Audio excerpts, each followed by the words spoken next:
I got it. Here's. I'll call this special meeting of the county board to order. First of all, I'd like to thank Supervisor Mary for stepping in for me in my absence the last few weeks. Well done.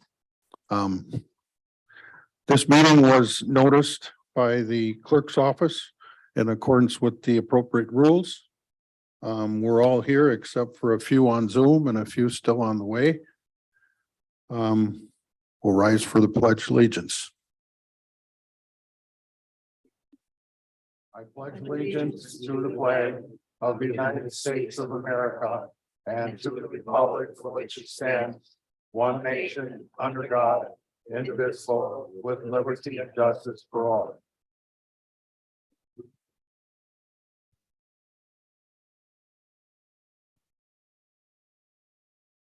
Personal appearances, I believe we're kicking off with the county executive.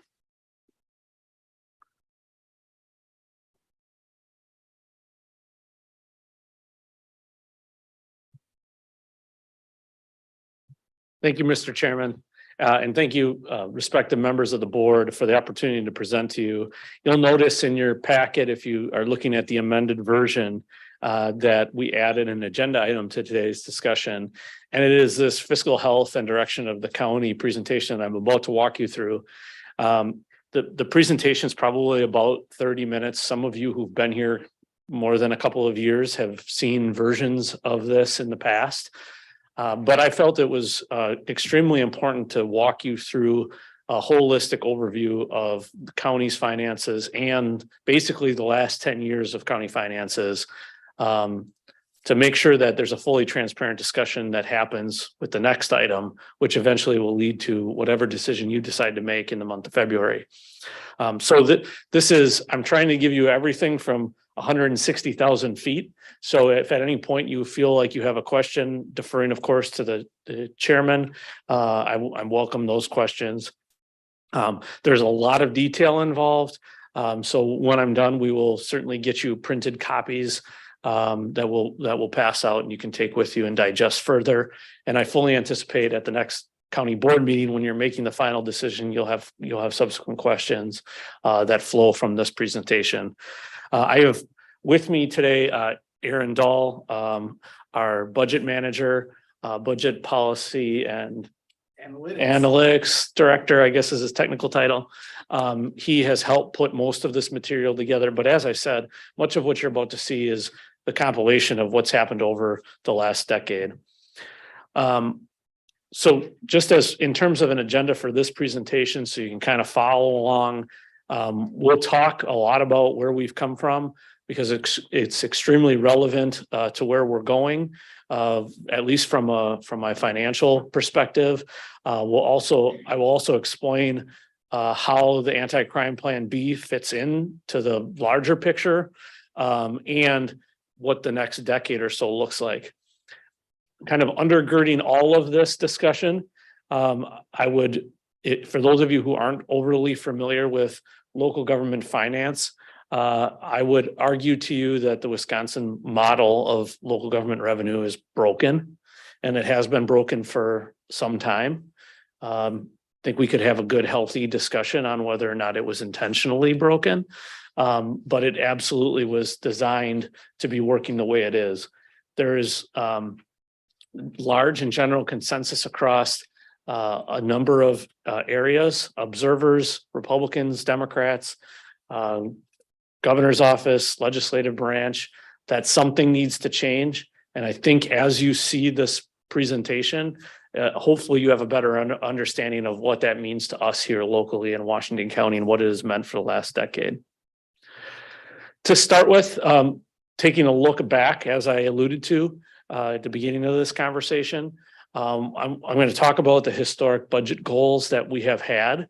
This goes back really to 2015 and 2016. The county was in a tough spot. I won't say bad financial shape because we weren't in bad financial shape, but we were in a tough spot. And I'll show you some of that in a few minutes. But consistently from that time on, this is really the really starting with County Board Chairman Gundrum through County Board Chairman Kreefall's tenure, that these goals were in place. And I'll let you read it for yourself. But as you can see, basically the focus was for us to find ways to do less with less. I'll say that again, not do more with less. It was find ways to do less with less. So everything was oriented around these, and this is how we structured budgets on an annual basis. When I became county executive back in 2020, of course, we were in the middle of the COVID pandemic. Everybody assumed significant financial recession was going to happen in the here and now. Nobody anticipated all of the federal money that would come flooding into the county, not just county government, but all across America. And the federal government would turn the printing presses on time and again and again and again. But as you can see throughout that process, our goals largely are the same. I've captured a little bit more of a holistic approach with reducing the size of government. If you look back to the old model, number 1 and number 5 are basically different ways of saying the same kind of thing. Number 1 now tries to capture what I think we're really trying to accomplish, and that is smaller and more effective government that's responsive to people. At the same time as not putting ourselves in a debt cycle that we can't get out of, which I would argue is what many local governments, if not most local governments in Wisconsin, have found themselves in over the last 15 years. The final thing that I will point out, and certainly by now, just this term of the county board, you've noticed, if you've been here the last 3 years, you've definitely noticed, not only am I interested in smaller government for the sake of smaller government or cutting taxes for the sake of cutting taxes, but those things that that remain, that we're either mandated to do or we've chosen to do, I want to make sure we do at a high level of excellence. And so retaining and recruiting top talent is part of that strategy. As we contemplate all of these things, finances of the county, spending of any variety, this is my number 1 rule for spending. And as you can see, there's really only one rule. It's not county government's money, it's the people's money. I would also argue that most units of government don't follow that rule. So here's a broad picture of revenue for the county. This is very broad. We're talking about our approximately $150 million budget. It's a little less than that, but this is where all the different revenue sources come together and come from. As you can see, the taxes, so to speak, whether it's a property tax, a sales tax, or a charge for service, are the majority, just over 70% of all revenues that we receive. I'll draw your attention to the right side of this slide. When you look down those bullets, there are certain fees out of that 75% or 70% that we have control over on an annual basis. Those are property taxes and charges for services. What we do not control is state revenues and federal revenues. And then sales tax is an on-off switch. You either take it or you don't take it. It's either 0.5% or it's 0, and there's nothing in between. Now, I'm an advocate of changing that. I think it should be up to 0.5%, but unless and until the legislature does something different, it's an on-off switch. And it has been since it was inception. I think it was prior to the 1980s. Every county in the state of Wisconsin, except I think they're down to 4 now, have a sales tax, and it's that same on-off switch. So most of our efforts and our energies for the last 10 years have revolved around property taxes and charges for service, because everything else we really don't have much control over. Now, I'm going to take you back to 3rd grade for just a second, and I ask you to bear with me. Some of you are laughing because you've heard this before. But property taxes really boil down to a third grade math equation. And most people don't know this or don't understand it, or if they understand it, they don't appreciate it. But basically, the amount that you pay is the tax rate. The tax rate times however much your house is worth or your property is worth. That's how much you pay. When people look at their tax bill, that's what they think of when they think my taxes went up. What they don't think about is this math equation is happening in most communities 5 times over, in Hartford 6 times over. It happens in the technical college, it happens in the school district, it happens at the state level, it happens at the county level, on and on and on. It happens all those different times. So as I've always counseled county boards, and before that village boards, and before that city councils, what you really need to think about is, what do you care more about as an elected official? The size of county government, which is very easily measured by tax levy, or the size of your tax bill, which is very easily measured by the tax rate. And politicians get really good at conflating the two.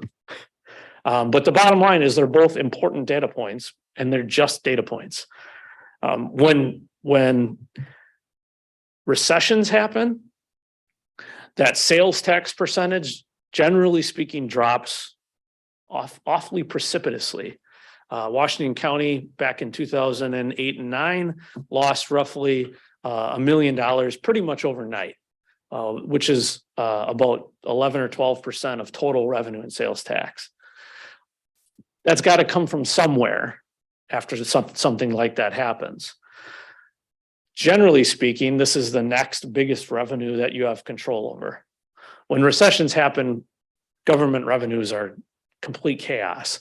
But the bottom line is, as an elected official, the two things that I always encourage especially board members to keep their eye on are the tax rate and the tax levy. And not necessarily one or the other, but both of them tell an important story. And it's all about how much your tax bill is growing. So somebody opens up that tax bill in the city of West Bend this year, and they see that the total tax bill went down. Well, if they look close, they see that the city portion went up, the county portion went down, and the school portion dropped precipitously. Well, the school district finally paid off its debt for Badger Middle School and Silverbrook. So their tax levy dropped. And when your tax levy drops, it's almost impossible for the tax rate not to drop. But when they saw their whole tax bill went down, no complaints. But they didn't realize what was happening in other portions of their tax bill.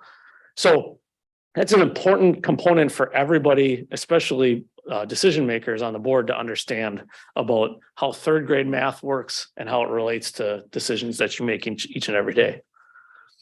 Now, in county government, going back to 2005, and this is true for town, city, and village government as well, at the time, Governor Jim Doyle, put in place what are called tax levy limits.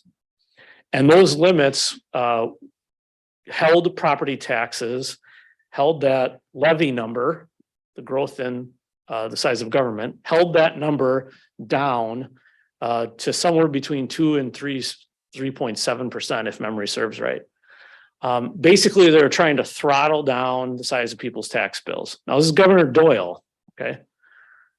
Governor Walker, after Act 10, not with Act 10, but after Act 10, with the next budget that came up, cranked those screws even tighter. He tied any growth in that tax levy to what's referred to as net new construction. So now what you're talking about is the equalized value, the total property value of the entire district, in our case, the county, however much that grows total. So in our case, this past year, it was 13.7% total. The county is allowed to raise their levy by that 1.8%, which is considered net new construction. So these are additions, construction, improvements. You put a new deck on, we can add new tax for that. You build a new industrial building, we can add new tax levy for that. If your property value goes up just because your house is sitting there and it's more valuable to be in West Bend today than it was yesterday, we do not get to increase the tax levy for that. That's in that 11.9%. So what you're going to see happen in the next couple of years, as you've seen all the housing market just explode out of control, what you will see in the next couple of years is that number on the far left is likely to stay in that 13, 14, 15, 16% range, which is extremely high. Tax bills in places that have done revaluations, those of you from Hartford can probably attest to this. You probably saw 40, 50, 60% increases in property assessments. City of West Bend's about to see the same thing. But county government, city government still only got 1.8% increase, maybe a little bit more in Hartford because they had some additional construction. The point being, you go back to this math equation, when the equalized value, okay, now we're really going to go back to third grade. When the denominator grows by 50%, you almost can't raise the numerator, the tax levy, fast enough to get the tax rate to go up. It necessarily will go down. Now, there's a community in this county that figured out how to do it, but it's very, very difficult to figure out a way to make that happen with all of the restrictions that are in place. So, long story short, you can have huge economic growth because of property value, and yet revenue in local governments and counties is basically flat. When I say the system is broken, that's what I mean. And I'll show you on the expense side exactly what I'm talking about in a few minutes. Now, you've seen this graph before if you were following along with the referendum process, but hopefully with that little bit of information in the third grade math equation, it helps to start painting a picture of really what has happened over the course of the last 10 years in the county. So when you look at this graph, what it's telling you is the yellow line is what we have levied on an annual basis. So from year one, that's the year before I started with the county, to year present, year zero, we have essentially been flat if you hold a pencil across it. What I'm trying to say to you is the white line that goes up on a steady incline eventually up to 41.3 million. That is what would have been allowed to increase on an annual basis. The 44.1 million is what we would have been allowed if we also took our ability to debt levy. So this is an important point. So let's go back to the third grade math equation. That tax levy number is actually basically split in two. In counties, it's split further, but for the purposes of our operation and our capital expenses, it's split in two. One is called operating levy and one is called debt levy. Operating levy falls under the restrictions that I just laid out. Net new construction, take it or leave it, 1.8% per year. And 1.8% is the highest we've had, I think, in 15 years. Debt levy has a provision in the statute that allows us to borrow up to 5% of the total equalized value of the whole county. That's just short of $1 billion. Billion with a B dollars. We have the authority tomorrow, if you had a 3/4 vote and had a death wish, we have the ability by 3/4 vote to borrow $1 billion. And when you borrow that $1 billion, you are allowed to put the principal and interest payment on the tax levy, which simply increases the levy and then passes it on through the tax rate. You can do that. We have not exercised that option dating back to 2018. You'll see in a few minutes, it has been used in the last 10 years, but we've weaned ourselves off of it and stopped doing it entirely. the county currently has two debt issues, two notes, if you will. One is for road construction that was taken out in 2018. And another one that was taken out in 2021 for the radio project. What this is showing you is that in both cases, we took both of those debts out without using debt levy. And instead we lived within our means. Basically, the salary that we get, that's what we use to continue to pay the principal and interest. And when that principal and interest is gone, we'll get that money back into the operation, just like if you paid your car off and now your car loan's gone and you have that extra $500 a month or whatever it is. Same concept. Mr. Chairman.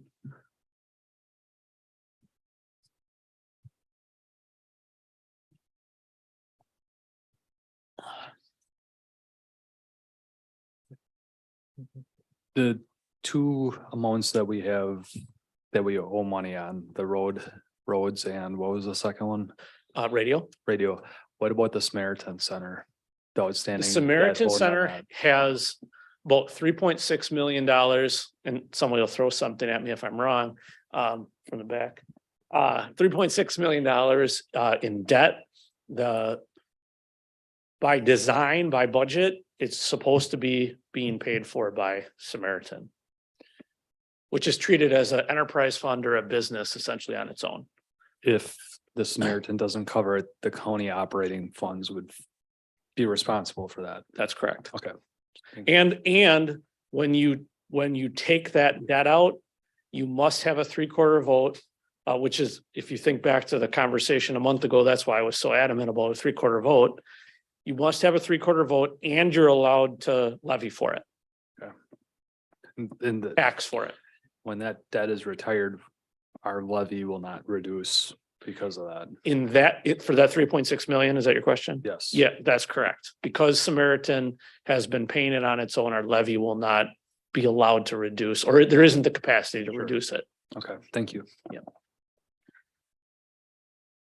So I provide this slide and I know it's complicated. It's absolutely government math. There's no ifs, ands, or buts, but it's a really important data point that you can't explain in 30 seconds in a talking point to illustrate the really phenomenal work that starting with County Board Chairman Gundrum and all the way through Chairman Creefall, that we were very, very diligent, not only with our operating expenses, but also we would only spend within what we already had.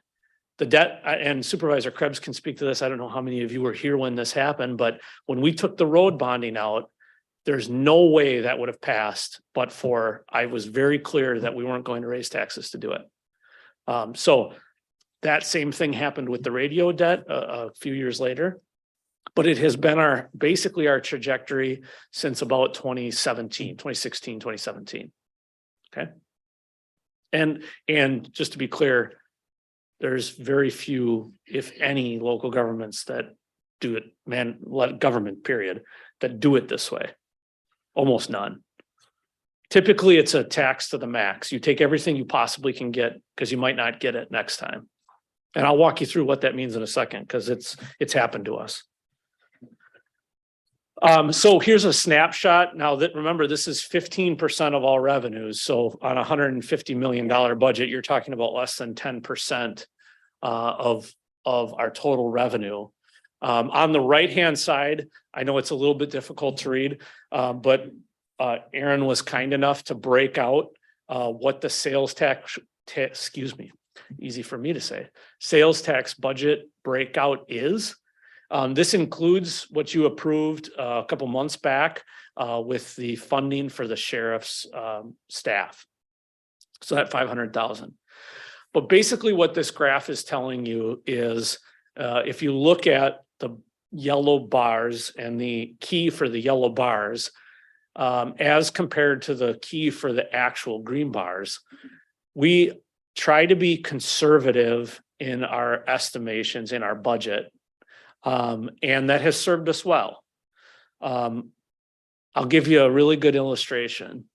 When we budgeted in 2017 and pretty much every year after that. I do a lot of back of the napkin type of math. I look at Legislative Fiscal Bureau and what they're saying. I look at what WCA is saying. And I try to estimate as best I can where I think sales tax is going to land. Then I talk to Margie. And usually I say something in 2017 like, I think it's going to be right around 11.5 million. And Margie says, you're nuts. You're orange, and it's going to be more like 11.1. Am I wrong yet? Okay. So we negotiate and we settle somewhere in between. And very, very frequently, by the end of the actual collection, we end somewhere like we did in 2017, around 11.8 million. And probably the most dramatic example of that is in 2021. So what you got to remember about that year, when you look at that and you think you guys are all washed up, what the hell's wrong with you? That budget number was created in June. Well, actually, technically, probably in January of March of 2020. So right in the middle of the pandemic, we're trying to predict a year and a half from now, what is sales tax going to do? And of course, we're thinking the sky is falling. By the time we actually approve the number, the CARES Act hasn't even been approved yet. So we were conservative on steroids, as you can see, because if we would have just stayed on the same trajectory from 2020 to 2021, it would have been probably close to 14 million, maybe a little less, maybe a little more. And as we all know, in 2021, people got a bunch of free money and they spent it like crazy. And so 2021 was extremely high, extremely high. Now, I think 2022, we won't have the final numbers for 2022 until March or April, but I think 2022 will be very much in line with what we've seen in the past. Kind of a more steady, as you can kind of see on the bar graphs there, it's just kind of a steady as she goes increases. The problem with sales tax, and if you don't believe me, call one of your friends in the Chicago suburbs. The problem with sales tax is when recessions happen, they plummet. If you start relying on sales tax to fund your operation too heavily, you can find yourself like those friends of mine in Illinois did, cutting firefighters and cops in the middle of a recession, which if you know anything about recessions, when recessions happen, you need more of those people, not less. More people start overdosing on drugs, more people start getting into fights, more people start getting hopeless. So I'm very, very, very cautious with sales tax. And I think you'll see that as we go through the next several slides. So just a snapshot of the county's tax rate history. You can see prior to my tenure with the county, it was very much a steady as she goes, very much focused when you think back to that third grade math slide, very much focused on the tax rate. What is the perception of the taxpayer? When I arrived, mind you, the board was definitely changing, but the board, especially Chairman Gundrum and beyond, really started to focus on reducing the size of government. And that's when you start to begin to see the tax rate dropping precipitously. Now, the size of government is shrinking during that time, no doubt, and I'll show you that in a few minutes. But the property value in Washington County begins to increase pretty drastically as the years go on. So both of those things are happening simultaneously, and we're not playing games with debt, and we're not playing games with net new construction. So you start to see taxpayers getting big wins. And if you look at a tax bill from 2013 and you look at a tax bill from 2023, the county portion of that tax bill, unless you did some massive remodel or some huge improvement, in almost every case has dropped precipitously. Another important piece of the pie over the last 10 years, and this was, as I understand it, was against the desires, wishes, urging of a lot of county board supervisors who were around in 16, 17, 18, and 19. And again, Supervisor Krebs can speak to this better than I can. Because if I'm not mistaken, you were elected in 14 or 12? 12. So the county board at the time, now remember, this is post-Great Recession. And what you got to remember with recessions for property tax is it takes 3 years to actually feel it. That equalized value number has got to start dropping before you really start to feel it in county government, in local government, period. So year 3 of that would have been 2012. Now 2012 is when you start planning for 2013. So in 2013, rather than simply increasing taxes, or maybe in addition to increasing taxes, the county decided to start using its savings account to balance the budget. Now they've done that, as you can see, for the years prior. If you go back a few more years, it was closer to 900,000. But they start to get addicted to raiding their savings account in order to balance the budget. Now it gets worse. The short version of the long story is they planned $1.8 million deficits. They ended with about $1.8 million surpluses, and therefore had a $3.6 million swing. So suffice it to say, there was a lot of game playing going on in the budgets back then. But the point of showing you this slide is, beginning in 2015, along with everything else that you saw, the trajectories that you read, we put in place at the direction of, I think it was Chairman Gundrum at the time, but it could have been Chairman Tenney's. We put in place a plan to wean the county off of that. Another way of saying that is we had to come up with an extra 300,000 every year to get ourselves off of a spending habit where we were raiding our own savings account. Of course, if you actually raid the savings account, eventually your savings account's gone. So we had to wean the county off over a 6-year period. So here's the full picture of basically the things we control. This is not the total county budget. These are the things we control over the last 10 years. I would challenge you to find another place anywhere that has a graph that looks that flat. And I'll acknowledge because of the scale, 40 to 50 million is $10 million difference. But you'll notice the hash marks on the top are money we didn't actually take. So we are still in these categories combined, we are still under 50 million and closer to 48 million.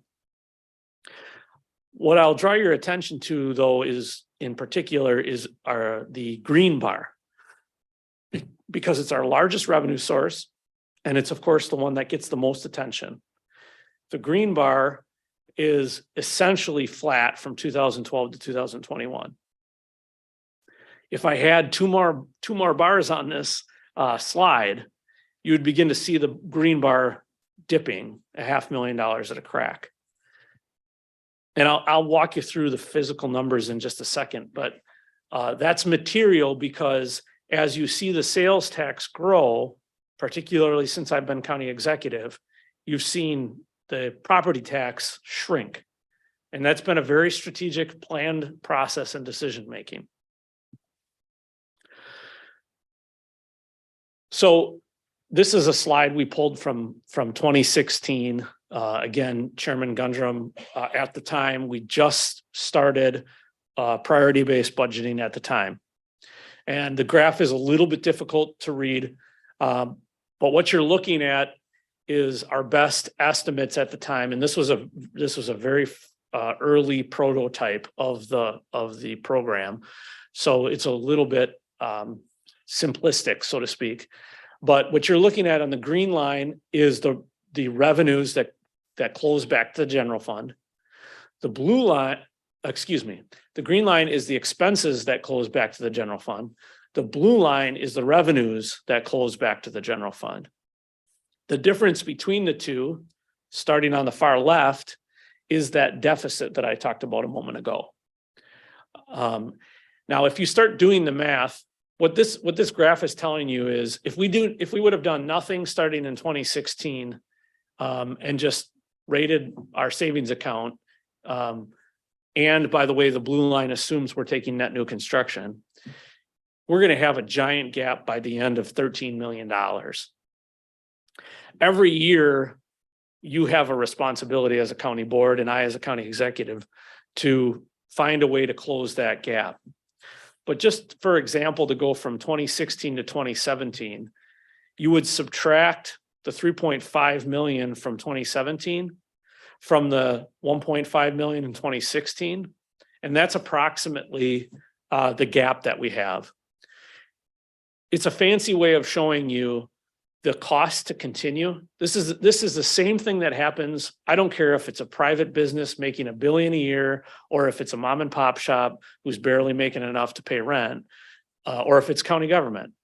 This is, how do I control my expenses enough to make sure my revenues are covered, or excuse me, my revenues cover my expenses.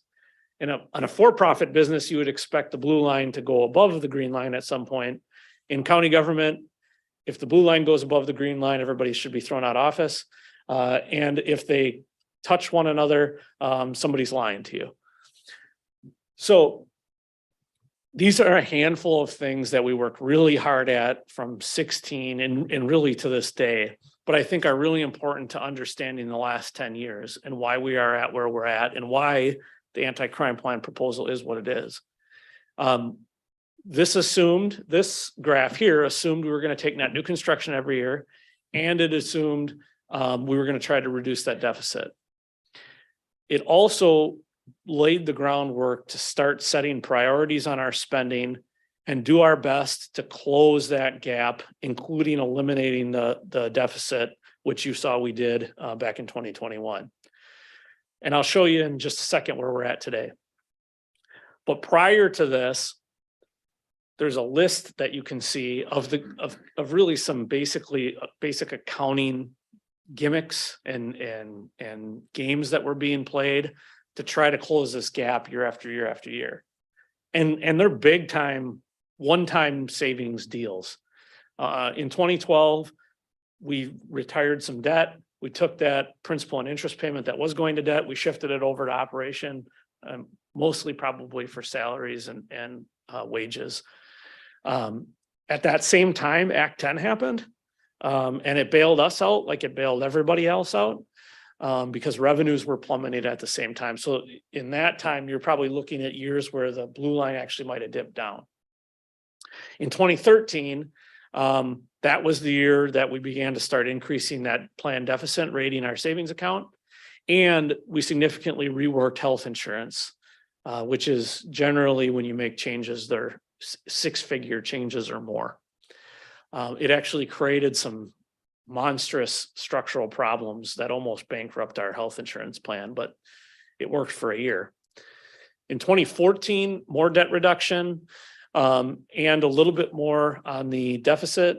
In 2015, now this is my first budget as county administrator, we eliminated a large contract for Johnson Controls Incorporated, saved $1 million on that contract. We reduced a bunch of debt and we decreased the operating levy.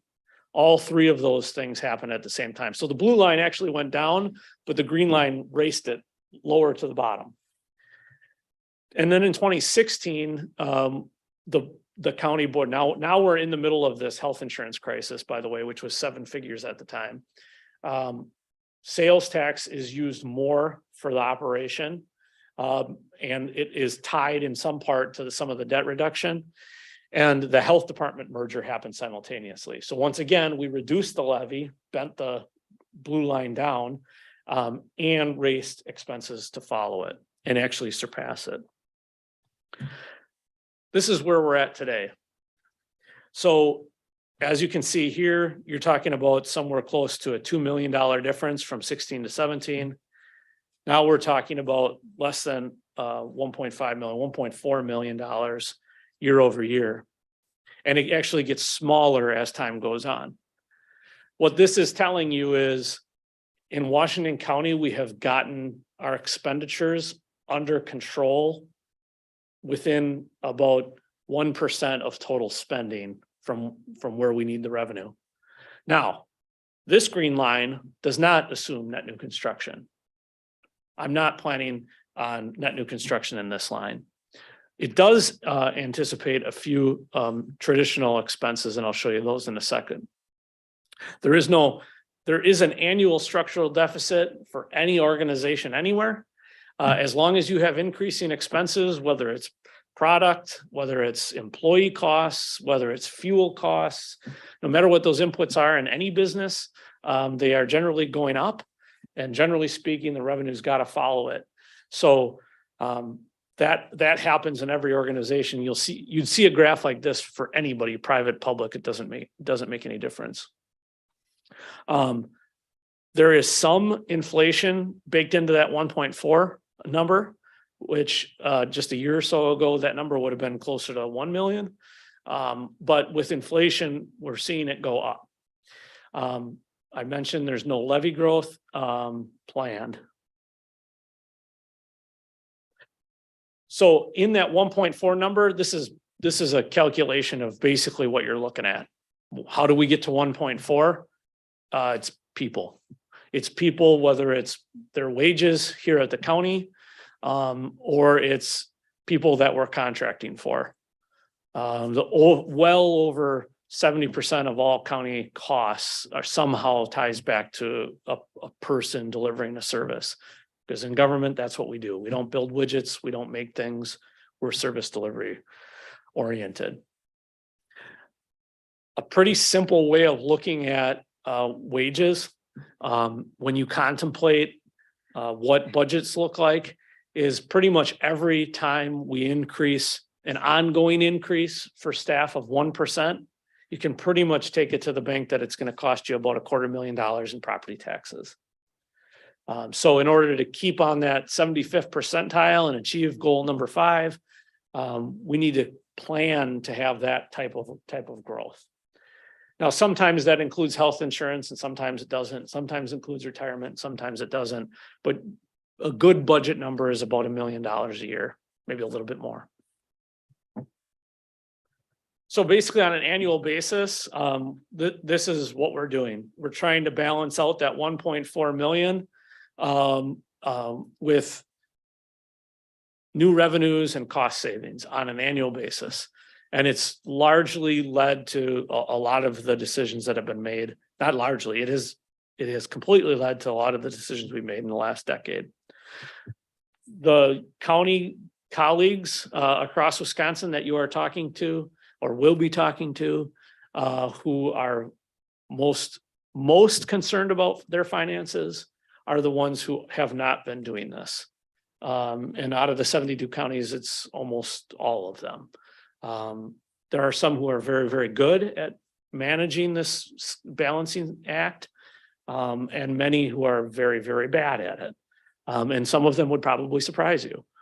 But the long story short is we've been doing, I think, a really nice job of balancing these two for the last 10 years.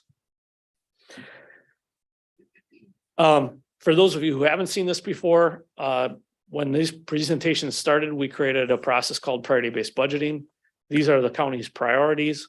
They will remain the county's priorities as long as I'm county executive.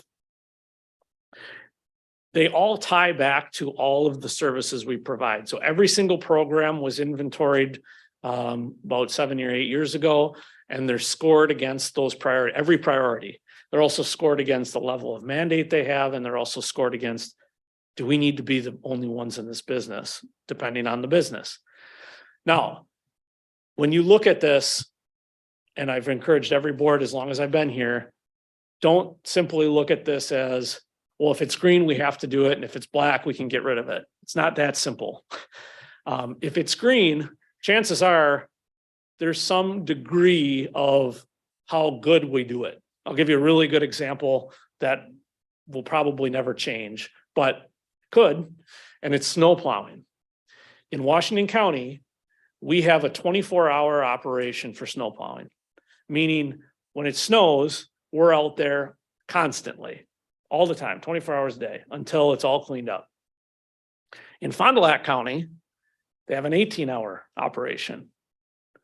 Now think about how much you could save if you cut off 25% of your operation. A lot. It's a big number, very big number. We have chosen not to do that. And I'm sure the state has highly encouraged us not to do that and yet given us no revenue for the difference, but never mind that. Point being, if you look at all of these things in green, with very few exception, there's varying degrees of service level that you can provide. Another really good example is public health. The state mandates we provide public health services. We don't have a choice. We have to do it. They do not tell us that we have to have a level 3 top tier public health department, but we do. Merged with Ozaukee County, we were able to achieve level 3. We could go down to level 1 and have a kind of a bare bones operation and probably save a fair amount of money. And we could go on and on and on through the list. The black items are very much the same, but almost kind of in the inverse. And it was brought up at a previous meeting. The parks was the heart of one of these discussions 6 years ago, 5 years ago. The decision really literally was, do we completely get out of the business or do we create another revenue source? And so that's where the park fee came from. It's also where many of the revenues that now sustain the parks entirely, including rentals and things of that nature, have come from. So all of these things are to say there's things that we must do. You don't have a choice of whether or not you levy for them. And there's things that if you wanted to eliminate tomorrow, you really could. But as was alluded to in the previous slide, it's a constant balancing act.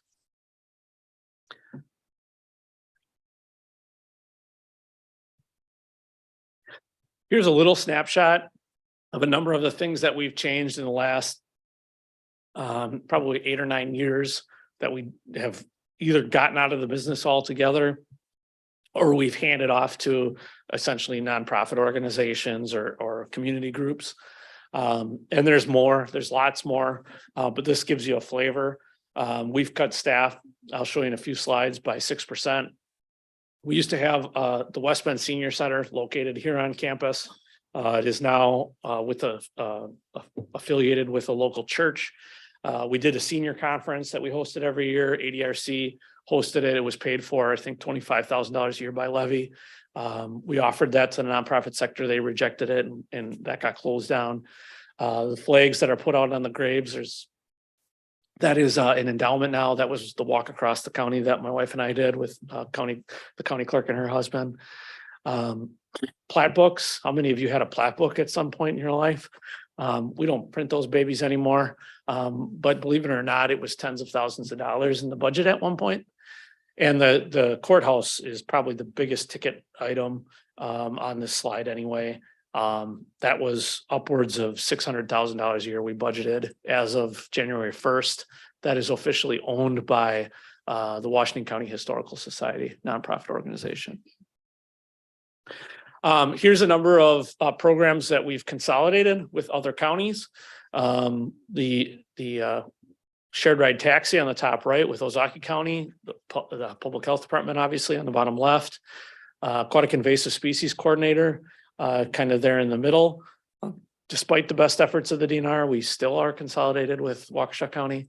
The medical examiner's office, we're consolidated with Waukesha County. And we'd have about 20 more of them if I convinced other people to do it with us. We've changed revenue sources for a lot of things and looked for alternatives. At one point, some point or another, all of these have been considered and implemented. The parks entrance fee, which we've talked about. There's a solar field. If you don't know this, there's a solar field to the northeast of the highway shop. It's about 5 acres or so.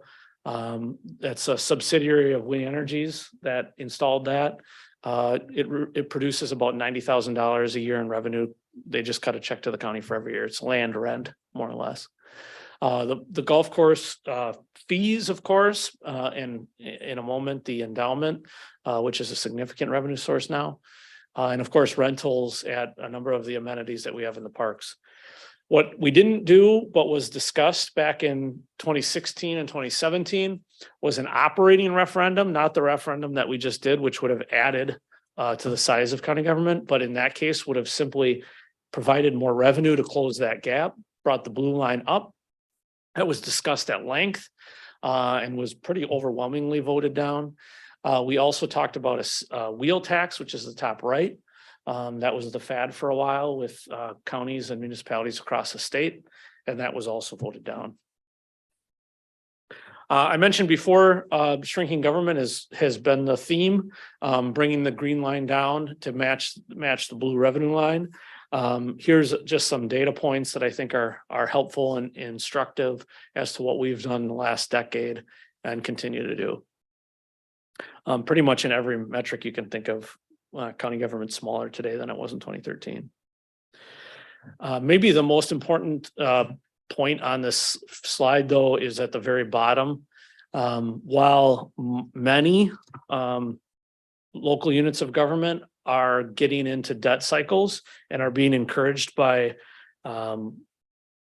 certain consultants to do that, and sometimes do it by less than desirable means, we have avoided that unless we have a dedicated revenue source for it without raising taxes.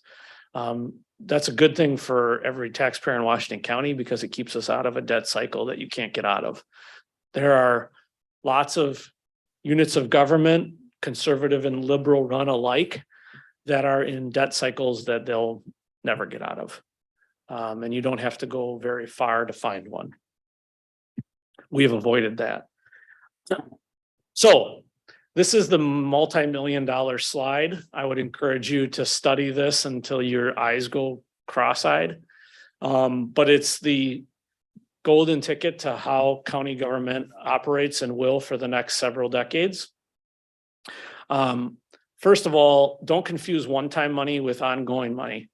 That was lesson number one from priority-based budgeting. And for those of you who weren't here during that, basically think of it as if you found $1,000 laying on the street, would you go buy a new house and use it to pay your mortgage?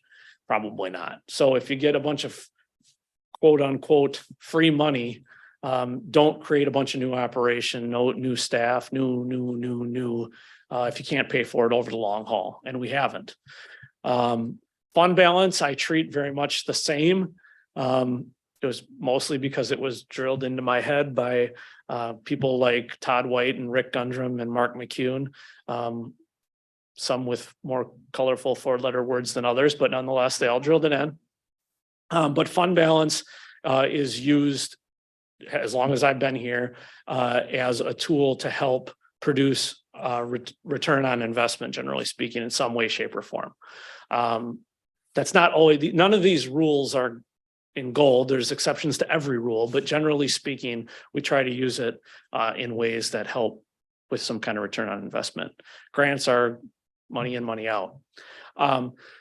So the directive that I have given staff consistent with that, and again, there's no solid rules. There's exceptions to everyone, but the general rule for the ARPA money, for example, the CARES money at the time, was if you come to me with a proposal, it needs to have a return on the investment. And I take I'll use this word with this group. I take a liberal stance on what return on investment means, because we're not the private sector. We're not trying to make money, but it has to have a return. So that's why you'll see things like next generation housing, which if you do the math, eventually 100 homes at $300,000 a pop is $30 million in equalized value. And you do the math over 20 years on how much it's going to return. And then you figure out how much sales tax is that going to produce. There's definitely a return on investment. Other examples that have been the opposite that we've done with ARPA are probably the most telling is in $1.8 million that we allocated to incentives for nurses in Samaritan. It's not a return on investment like you would typically think.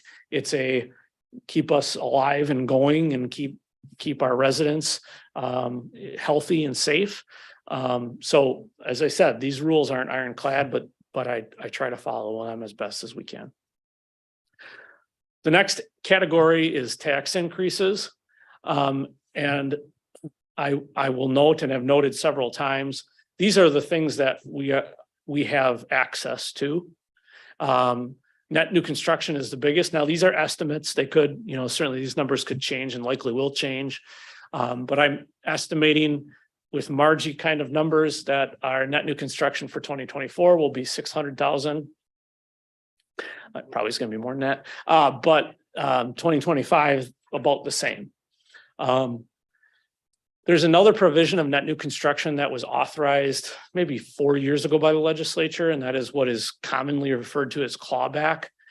Basically, what they allowed for is any good actor who doesn't max out net new construction every year can go back for the last 5 years and literally claw back that revenue and increase taxes that amount. For us in 2024, that'll equate to about 1.3 million in eligible clawback. Mind you, all of these things are tax increases. We also have unused debt levy, just over $1 million of debt, principal and interest for the radio project, and approximately $1.8 million for the roads, that borrowing we did back in 2018. At any time, you, by a 3/4 vote, under your own free volition, you could exercise that debt levy and have $2.8 million in new revenue. Maybe it's even closer to 3 million. Any one of those things, you could do that at any moment in time. The things that are more controllable, or I shouldn't say more controllable, that are more fluid, if you will, new sales tax. Now, I underline specifically for property tax offset, because if you go back, and maybe I should, because this will make it a little bit easier to explain.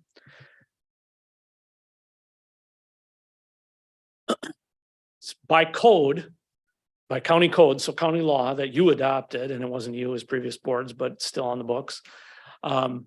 We have a requirement that 40%, pardon me if I go straight here, 40% of all sales tax must go to capital.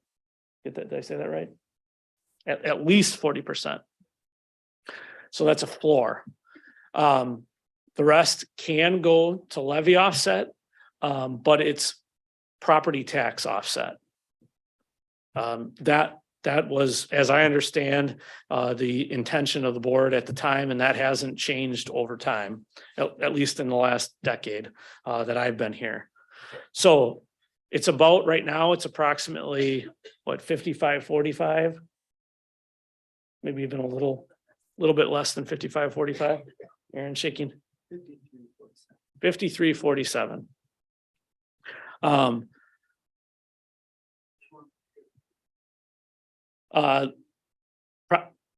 Property tax offset is 53.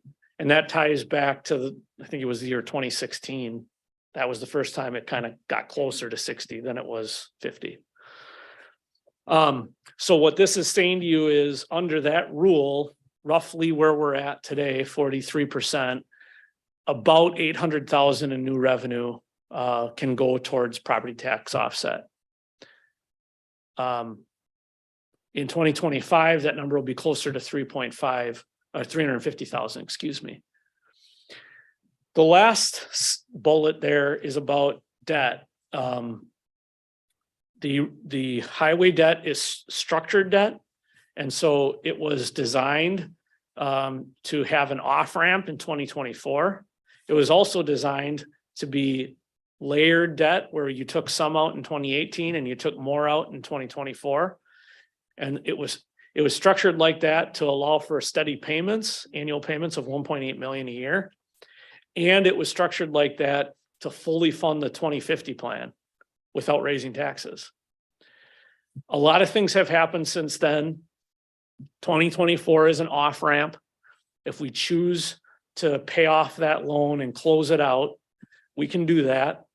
And if we do that, we are currently spending enough on roads annually, 3.2 million or 3.3 million a year. We are spending enough on roads annually to have everything stay on track with the 2050 plan. It really boils down to a philosophical and ideological discussion on whether you should borrow for projects that have a life of essentially 50 years or more. But it is a potential revenue source one way or another in 2024. So that is the full picture. There is our current fund balance. We have policies that restrict how much fund balance is a fancy word for savings account.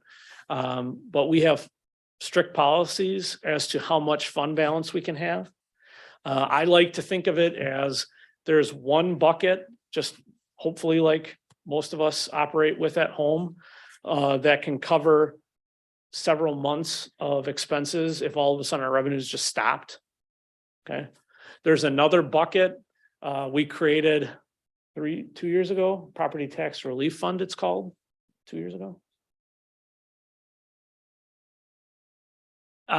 So it's a second bucket that was created as an overflow of the first bucket, basically in the event that there is a recession, rather than doing what we did a decade ago and simply rating the savings account, we set aside a special amount, and those dollars are there to kind of plug holes until you get through the recession.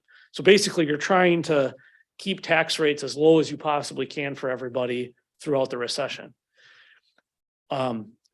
Because we're probably on the verge of a recession, and I don't know how many of you have been in local government through a recession, but I will tell you, especially at the county level, when we get into a recession, service demands skyrocket for us.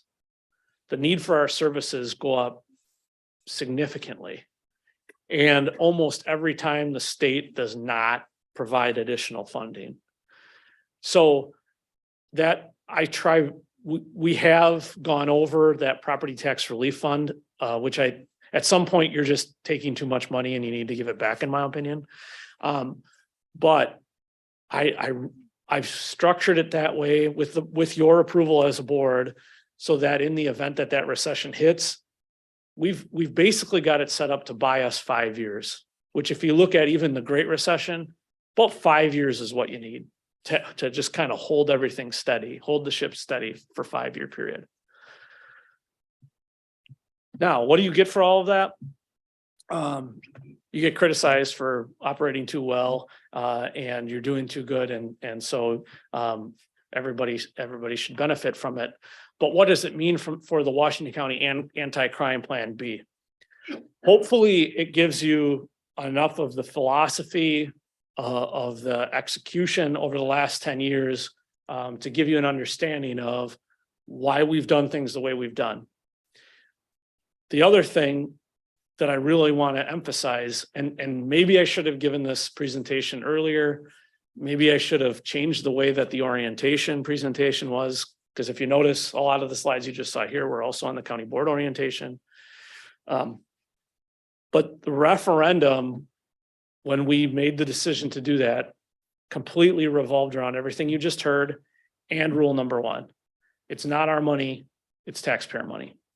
So if we're going to add, not salaries, which increase every year, but if we're going to take that green line up for any reason, outside of cost to continue, in my opinion, the only people who should be doing that are the county taxpayers.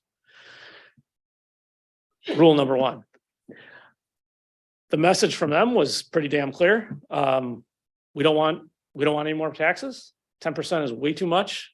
Now we could argue all day on whether they understood the question or not, but it doesn't matter.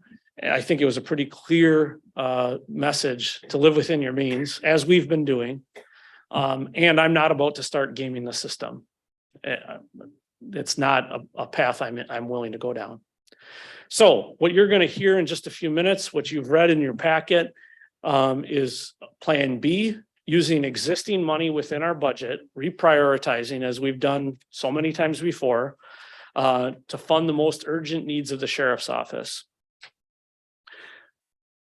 Questions about slides, past 10 years,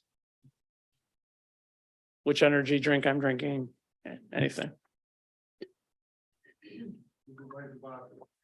Okay, I want to thank you for the good presentation. This presentation was not in our packet, so we could not review it ahead of time. It is very useful information, so I'm hoping your office would be willing to email it out to all of us Sure. so that we can refer back to it when we need to. Yeah, maybe we can just get them printed and.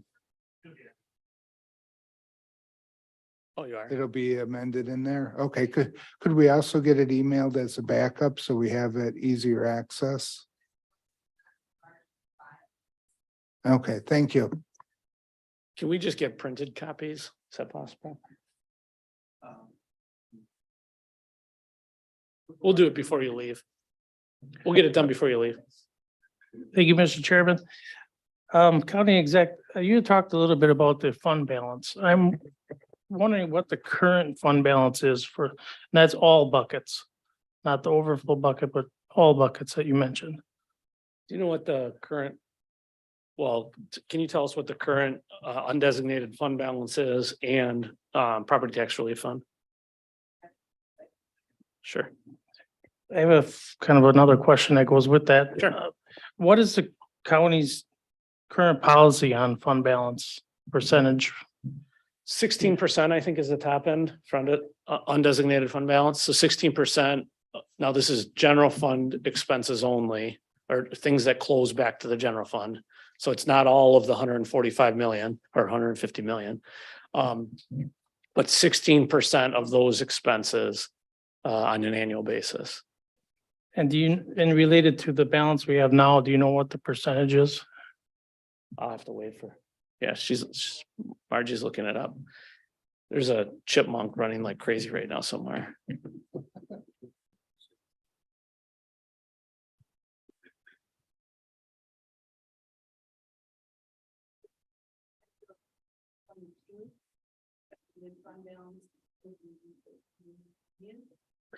So end of 22, Margie said the estimated fund balance will be 13.2 million.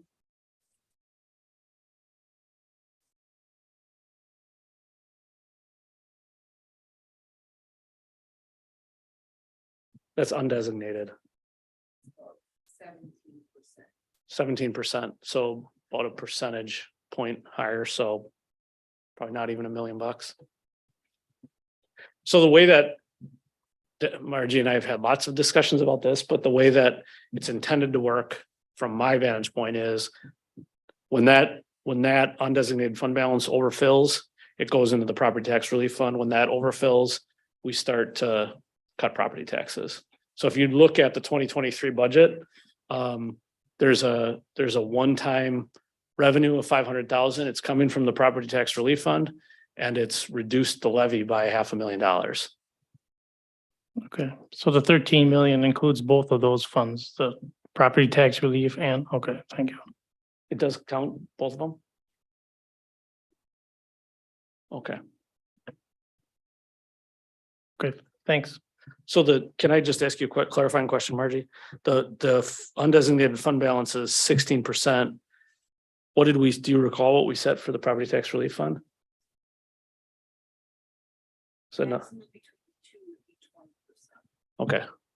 So the answer was 16% for undesignated fund balance, 20% for both undesignated fund balance and sales and property tax relief fund. So we're 3% below our cap. For the combined, correct. For argument, have we also set a minimum for those numbers? Yes, 12%. Yes.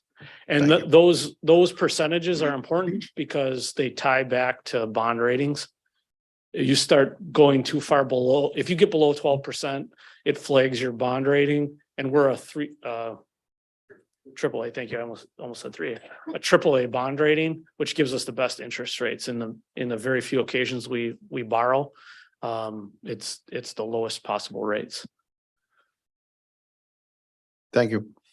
Any other questions? Before we close, I just want to point to, and this obviously is a presentation that we'll send out, and you can start chewing on as we begin to enter the budget calendar. coming up in the next, well, which will start with CIP, which for us has already started, but for you will start in the next month or two. In 2021 and 2020, well, 2022 and 2023, our first biennial budget, you saw $1 million reduction in tax levy collection. Okay. You see that play out then in tax rate history.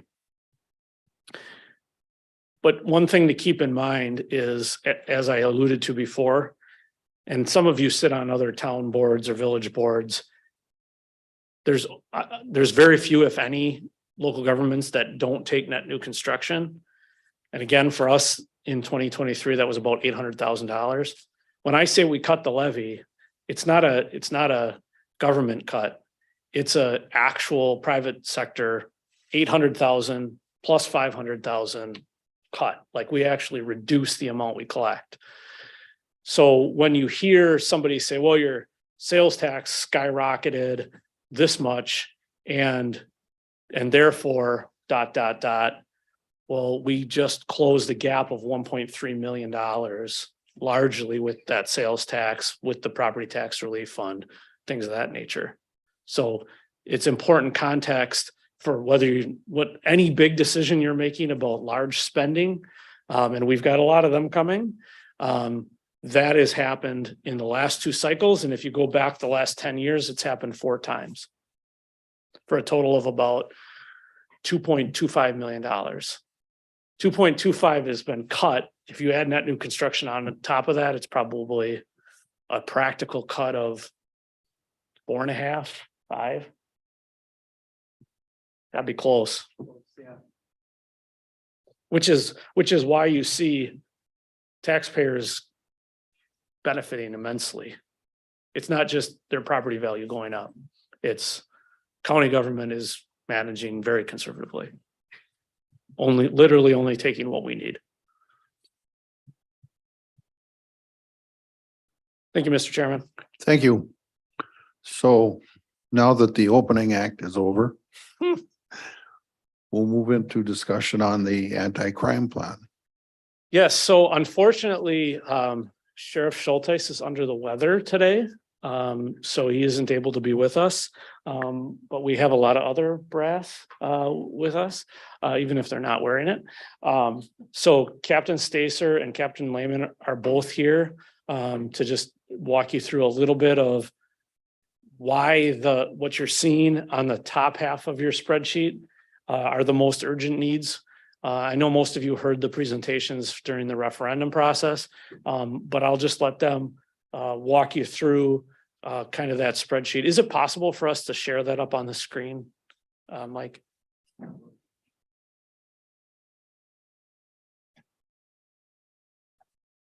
Okay, thank you. You wanna?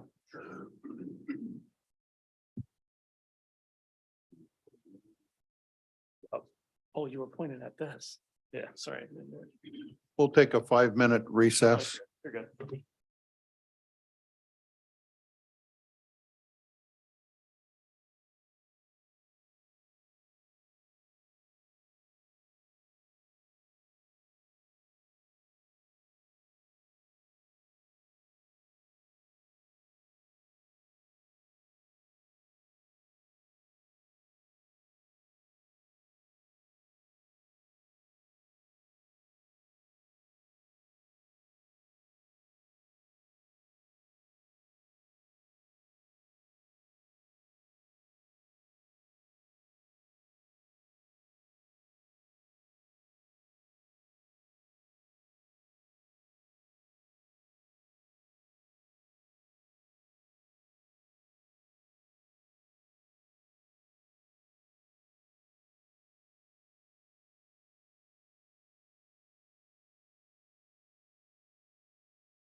Start.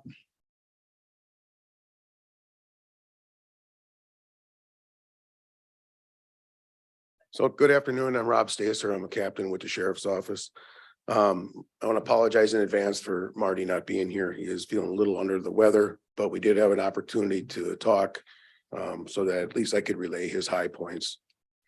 So the revised anti-crime plan basically increases the sheriff's office staffing by 2 patrol deputies, 3 crisis deputies, and 3 correctional officers. I can speak to the patrol side of things and I'll let Captain Lehman speak to the correctional officers. The patrol deputies are going to be just that. They're not administrators, they're not supervisors, they're patrol deputies. They're going to be placed on the road. They are in addition to the DARE officer and the safety resource officer that have already been reassigned from their previous positions to the road. Basically, this is going to bolster some minimum staffings on patrol, primarily on day shift, which we're seeing an increase of prisoner transports, mental health transports that's constantly being tapped on day shift patrol. And this will give them some flexibility to be able to deal with those things that come up while still maintain the basic, minimum staffing to cover the calls of service that happen on the road. The other thing that's really important to us too is the school checks that we're doing on a daily basis. It's really important that we stay in those schools, just check in random times during the day, and putting those extra positions on day shift will also, help us to maintain that. So we're in those schools, creating those relationships and just being there at unannounced times and hours. Just from a presence standpoint, I think it's a good deterrent, and we want to maintain and continue that. So this revised Plan B increased minimum staffing on day shift to 7 officers. And second and third shifts stay the same at 6 officers on second, and then 5 and 6, kind of a hybrid on third shift. They go 6 on the weekends and 5 during the week. So really it just impacts, those 4 positions just impact the day shift. The crisis response deputies, this is the program that we talked about during the anti-crime referendum talks that we were doing. Basically, it's trying to be proactive with mental health. Currently, the way it is now, when we get a 911 call for mental health, we send deputies, we secure the scene, we make a call up to the county for mental health support, and we go through that whole process.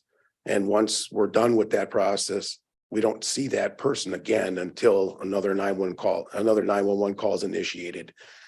These crisis response deputies during their downtime are going to be trying to be proactive, going out and making personal contact with these people. Hey, how are things going? We're going to try to head off that next 911 phone call, because we know that when we respond out there for that call, they're long, oftentimes an entire shift for 2 deputies by the time it starts until the time this person gets placed somewhere. So it's really a proactive thing where we're going to try to head off some of that time spent out in the field dealing with these folks that suffer from mental health illnesses. The last point I wanted to make is, I know the sheriff talked about officers per 1,000 ratios of constituents served, and this is just of the constituents that the sheriff's office serves. It doesn't include the municipalities. Our current ratio is about 1.5 officers 1,000. The revised referendum or revised Plan B will take that to about 1.6. So we'll increase our ratio by about 1/10 of 1%. 1.6 keeps us at the bottom when we look at all departments within the county, tied with Germantown. And when we look outside the county with our other county neighbors, it puts us above Fond du Lac and Sheboygan, but still below Dodge and the rest of them.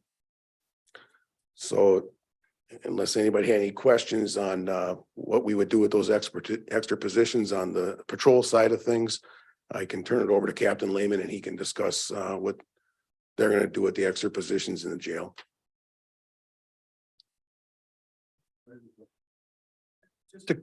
Just a quick question is, with the extra positions, does that mean that there's going to be extra need for equipment, vehicles, other things like that?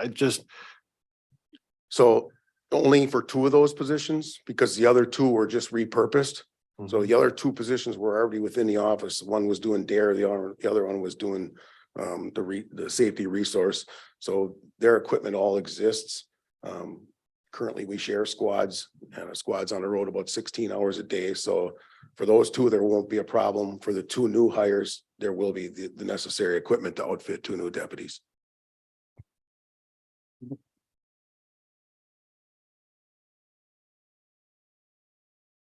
Thank you, Mr. Chairman. And just to clarify a couple of points in that vein of thought, there will be, certainly will be equipment and vehicles and things of that nature. The 1.08 million will not be spent on day one, once you approve whatever the final amount is in February. It'll take time to get those. So the amount of time it takes, that number for year one will get smaller and smaller. That's an annual number as well. So it gives us the ability, like I tried to articulate in the presentation, where we've got enough money now for 24, 25, so on and so forth, except for raises. Anything that's not spent in year one will go towards the equipment and those types of things. And which will take some work on Margie and Aaron's part to kind of work through all of that. Excuse me. There was also a fair amount of discussion, if you recall, from the original conversation about the anti-crime plan. Take-home squads is a separate discussion altogether. So as the captain alluded to, on the one hand, we currently have a rotation. On the other hand, there will be a proposal that comes to you regarding take-home squads, which would be close. It's not exactly, but closer to a 1-to-1 type of a scenario.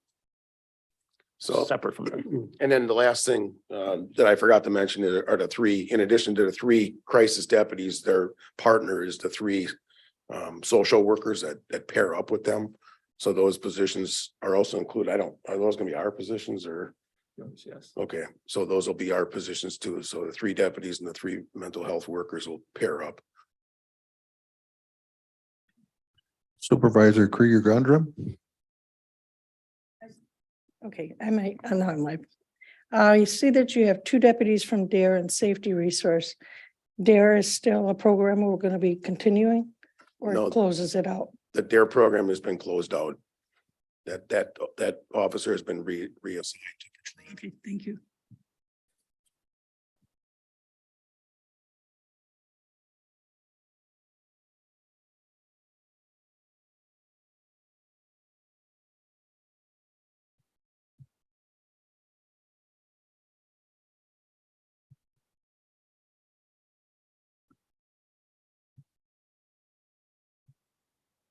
Hello, Scott Lehman, the jail administrator here at Washington County. Of course, as Captain Stacer had mentioned, the jail portion of things is kind of my wheelhouse, my expertise. So the Plan B of the anti-crime plan would focus on 3 correction officers for the county jail. As many of you probably still remember, when you went on the tour of the county jail, special management area was an area within the jail that houses our most difficult, high needs inmates. And that section is only right now being operated with 1 officer being assigned there. So these 3 correction officers are directly targeting that area to bring that up to having 2 officers in that area for assistance with those high needs inmates. And then the other section within the jail portion of the anti-crime package is the jail mental health. As everyone knows, mental health continues to be one of our biggest needs in the jail. And we have made some great strides partnering with Human Services to provide very high level of mental health services within the jail. This $100,000 that is in the plan goes to help backfill that, what we're currently doing now, and will also give us some opportunities to provide more services in that area. So those are the 2 sections for the jail. Does anybody have any questions on that?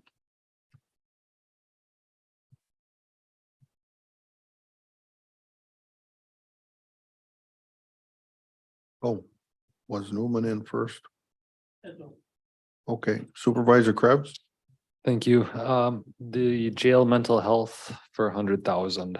You said that it includes a $30,000 backfill grant. So is the true cost of that program or that, I don't know if it's a program or a person, 130,000? No, the 30,000, when we, so going back to last year, when we were contracting, with a, individual to provide our mental health, they ended that contract. So at that point in time, we needed to, come up with our new plan for mental health. We saw this as an opportunity to partner with Human Services. And so that's what we did.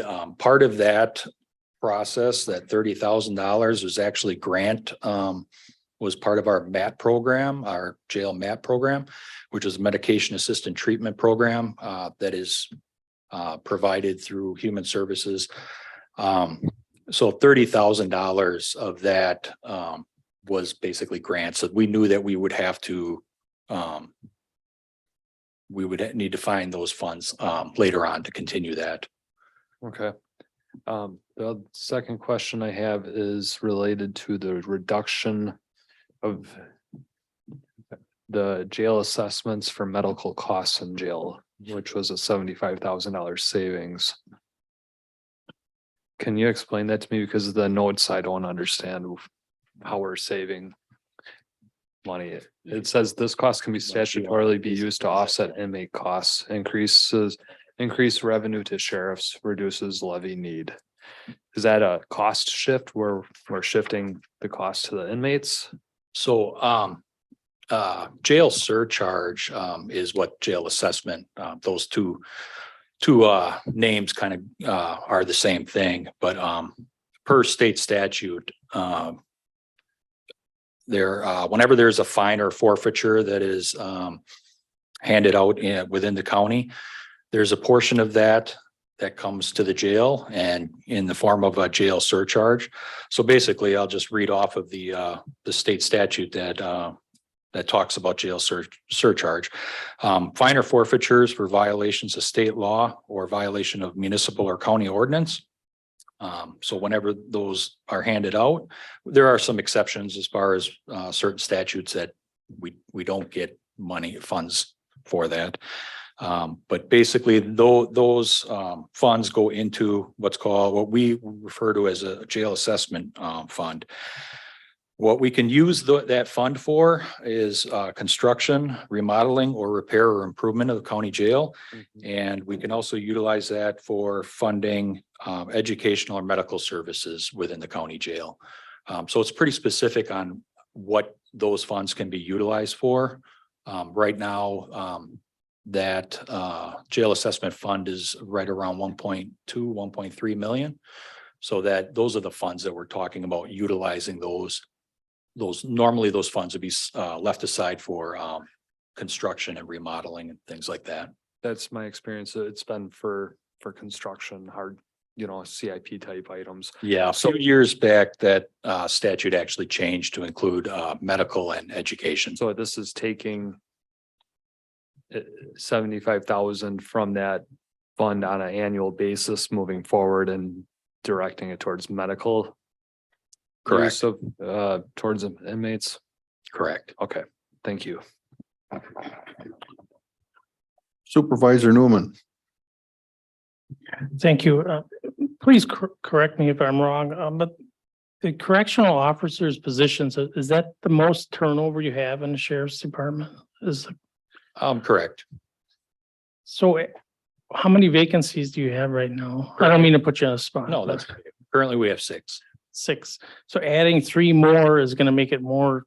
Is there a plan to adding, you can add 10, but if you can't fill them, it's not gonna help. More work for me, yes. Okay. I can tell you what we're not going to do is we're not going to be lowering our standards. The job market right now is difficult. We've kind of seen that trickle effect with the sheriff's office, with deputies as well. So, what happens a lot of times is a lot of our good candidates are going straight to patrol instead of getting hired on with the jail. But we've got some plans in place, some different strategies that to try to reach different sectors of the job market. So is it safe to say that's a stepping stone to becoming a deputy? It is and it isn't. Some people, that is their ultimate goal. And it does provide people a lot of skills that go a long way once you're out on patrol, but it is also a career in itself. Okay. Thank you. Any other questions? That includes how we're going to fund this, which I guess we're getting into now. Yes. Okay, so the bottom half of your spreadsheet, hopefully you've had a chance to review it, and I trust everybody's had a chance to also look at kind of the itemized notes on each position. So I won't, I'll try not to belabor the point here. But I do want to walk you through as best we can, and we've got a number of staff members from various areas that are listed in here to answer any specific questions you might have. Before I do that, I want to emphasize that this meeting today, being a special meeting, is really designed to be a committee of the whole, meaning this is all 5 committees meeting simultaneously with only one chair, because only that makes sense. But it's intended for you to have as much discussion and inquiry and debate as you possibly wish to have, as much interaction with staff as you wish to have, so that by the time you get to the business meeting, your thoughts are much more refined on what the policy decision needs to be. So please, at any point, if there's any question that comes to mind revolving around it, either of these agenda items, do not hesitate to ask those. With that being said, I will point out, again, take a little bit of a macro view of what you're looking at on the totality of this spreadsheet. When we initially sat down after the November election and the referendum failed, we discussed what do you absolutely need in order to achieve what we were attempting with the anti-crime plan. And he laid out what you saw above. We had the entire cabinet at that initial meeting, as well as the chairman and support staff.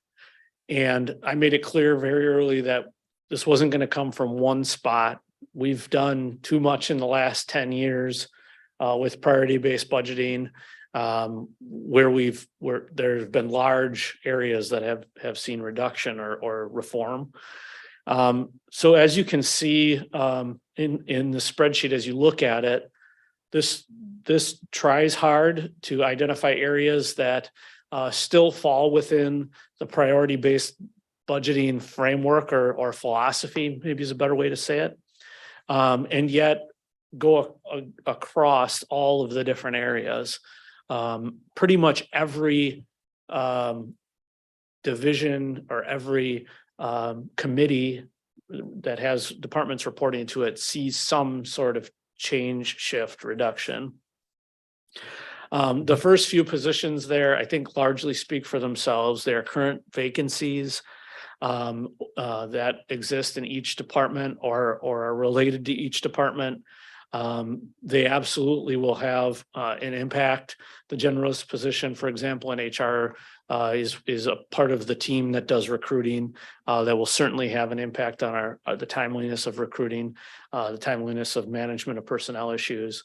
The IT position, I think department heads would argue too that out of all of these, this might be the one that impacts all of them the most. We basically, especially post-COVID, can pretty much barely go to the bathroom without technology anymore. So thanks a lot, Dave. But long story short, that position is support for all of the rest of the departments. They're on this list, however, because number one, they're vacant, so they forced us to consider it immediately. And number two, as they relate to the top half of this spreadsheet, they don't land anywhere close to the priority on the priority-based budgeting matrix, if you would, or at least the philosophy. The community development department, the conservation and zoning manager position. This will actually be kind of a hold until there's a retirement that takes place, and then we'll experience the savings. So it is a little bit forward looking, if you will. That is a large change, a significant position, and the individual in the position has been with the county for many, many years. It will absolutely have an impact on customer service. There's no ways around it. We have already begun discussions and will contemplate service reductions where it is not 100% necessary that the county respond or serve. But it will be notable. It is a management position, so there are some management duties that will get shuffled around. But it is notable, and anybody who works in the conservation field will certainly notice. The levy rent for the Parks Department, this is a little bit of an accounting procedure. Someone has to pay rent for that facility. The way that the highway department works is they bleed you for every, the way that the highway department works is by statute. This is different for Wisconsin than everywhere else. By statute, they must bill back to the state for those services. The highway department is the state's road maintenance group in all 72 counties. If you go down to Illinois, you'll see IDOT trucks. Those are state owned and operated. So in Wisconsin, it's different. So because we charge the state back for all of our expenses when we're doing state work, they make damn sure we charge back for anything else or anyone else that we work for. This is one example of that. So somebody has to pay that rental fee because if we don't, the state's going to catch it and they're going to flag it. And they're going to say, what the hell are you charging us rent for? And you're not charging yourself rent. Because the Parks Department is different and separate from the Highway Department. They must pay rent to be in that facility. When we originally created the Parks fiscal sustainability plan, one of the concessions that I made was this $50,000 is an accounting procedure. It was 80 at one time. It still is. Parks it doesn't have to take in the whole thing because it just has to be paid. So currently that 50 is property tax levy. When this is done, if you approve it this way, Parks will take on that full expense, which is a really long, obnoxious way of saying they got to find a way to make 50 grand more or cut 50 grand elsewhere. The UW Extension Administrative Assistant, this position in particular is significant. If for no other reason than UW Extension today compared to what UW Extension was when I came to Washington County is a shadow of what it was. Support staff is down to next to nothing, especially once this position is gone. When I said you're gonna catch a theme throughout this, when I said during the referendum process we have cut close to the bone, you're gonna catch the theme that now we're talking about stuff that you're really gonna notice it if you're served by these programs. The administrative assistant is one of those. There's a support staff position for all of the educators. Think of Paul Robach, or if you ever worked with Carol Bralick, these are the folks that provide support for those two positions and all of our positions. The extension 136 contract, this is actually a savings that we've already realized. So we just rolled it into this total cost. So it should be non-controversial. In the Health and Human Services Department, this health department savings was also already realized because we do a biennial budget. We had to plan 2 years ago now. It came in a little bit lower than we thought, so that helped. The assistant CTS supervisor and case manager. I think both of those are pretty self-explanatory in the notes, so I won't belabor them.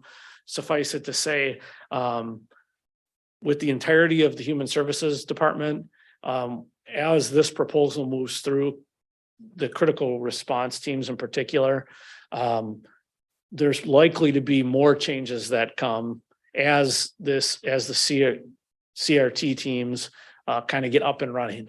It creates a new vision for what emergency response or acute care services looks like.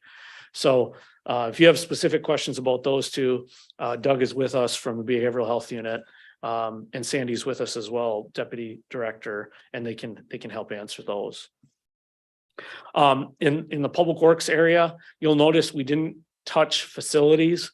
And the reason we didn't touch facilities is when we shifted to Johnson Controls back in 2015, they got a really, really tight haircut, like Army out in the field tight. And we've actually built them up a little bit since then. Our facilities in the county in general, I think Kara and Scott and Jamie before Scott have done a nice job of kind of bringing the standard back up. And I think we're still kind of in that mode of bringing it back up. So I don't feel comfortable making any changes to the people who actually service the buildings. But highway position, the highway position that it would be proposed to be eliminated is already a vacant position. You'll notice it's $38,000. That doesn't mean we were paying that person $38,000. It means the levy portion of that position was $38,000. So that's salary and benefits, the levy portion only. It would eliminate one labor, which also kind of ties to the mowing reduction. This will absolutely be noticed by anyone who drives on county roads. There's a kind of a mowing standard that the DOT has for all counties with regard to state highways. We exceed that standard. We mow a little bit more frequently, and we apply that same standard to county roads. Similar to what the example I gave before about snow plowing, 24 versus 18 hours a day. This is somewhat similar. So we get calls, as you can imagine, about mowing pretty frequently. And by we, I mean Scott. And by Scott, I mean Mickey.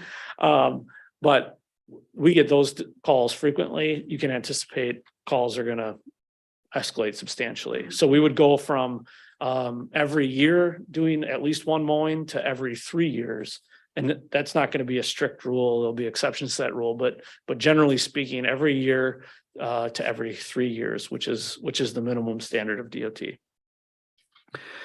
Then you get into elected positions. The county clerk's office, many of you probably remember Takara. Takara's position was vacated. She, for some bizarre reason, decided to take another job. I'll never understand it, but she did. We love Takara.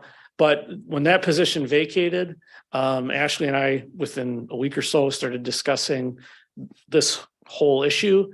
And Ashley, this last summer, took the initiative to try 410s, work 4 10-hour days during the summer, and to see how it would work both with her staff and in terms of citizen service. That those 410s really were 5 days a week. She just rotated her staff. Basically, the lesson learned from that was when you give citizens more time on each end of the workday, surprise, surprise, they come in when they're not working. And so the only way to make this position work was to have Ashley's office go to 410s, but 4 days a week, 10 hours a day, and that's it, close down the 5th day. Our discussions basically led us to, it wouldn't make sense for us to do that with one office. If we're going to do it, we should do it with all the offices. So the Register of Deeds office and the Treasurer's office, all the public facing offices. The only other office on that floor is the Veteran Service Office. The physical office space is being moved over to the Public Agency Center to help in some ways to accommodate this shift. So under this position, there's a whole lot of other stuff happening, including all of those departments that I just listed, Register of Deeds, Treasurer, and Clerk, all beginning somewhere. We're negotiating, right, Sharon? Somewhere between April and May, shifting over to a 410 model. We'll put together, and by we, I mean Aaron and Marty, we'll put together metrics to kind of measure how successful it is for the citizen, because we want to make sure it works well for staff. We think it'll be a great recruitment tool moving forward, but it works good for citizens and it works good for the county budget. So that would be implemented in the beginning of the second quarter of this year, and then we'll measure it for the next several years. If it doesn't work, obviously we'll propose some changes, but we write that one thing, but really there's a lot more to it, and I wanted to be fully transparent on that. County executive's budget. I worked with Aaron and insisted that we get to a 5% number. This number includes just about anything and everything aside from the 3 full-time staff positions. So there was a part-time intern position that has been eliminated. There's been a number of other expenditures that have all been reduced, but we hit the 5%. The only thing left in the county executive's office budget essentially is for staff, myself included, and then travel expenses and so on that are related to personnel items. In the courts, there's a position that's to be determined. When this happened, I waited a solid 48 hours until after the new county clerk elect, and informed her that we were going to be having this discussion about this position. She has been very gracious in working with us.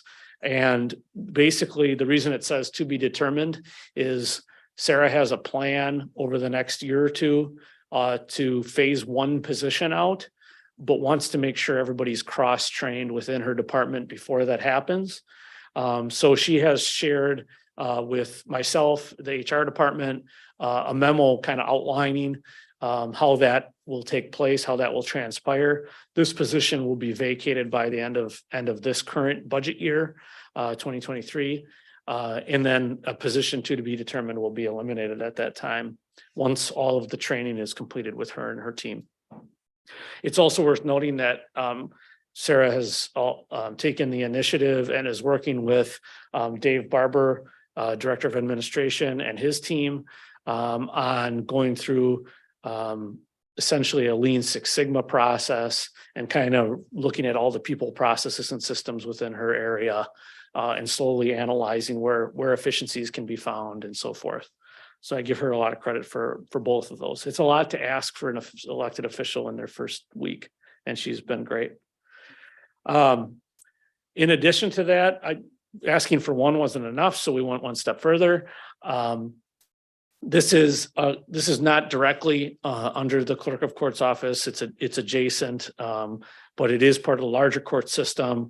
There's a contracted family court commissioner. We have historically, in my tenure, had essentially 1.5 court commissioners, a full-time person, and then a part-time contracted person. Those individuals have turned over in the last couple of years, and most recent, on an annual basis, previously the county board chairman and now me as county executive get an annual contract for the part-time position.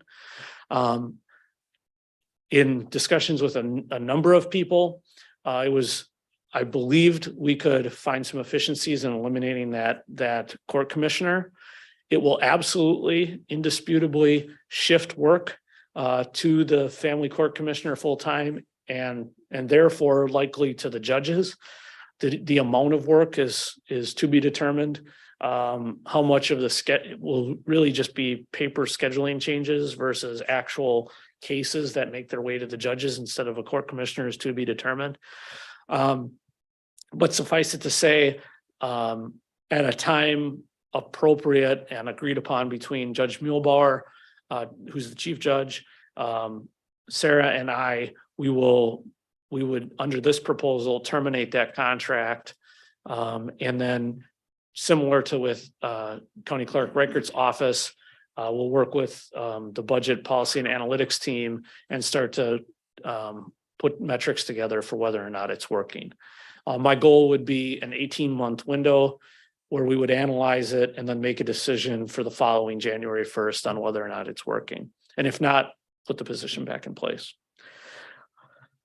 County Convention and Visitors Bureau funding.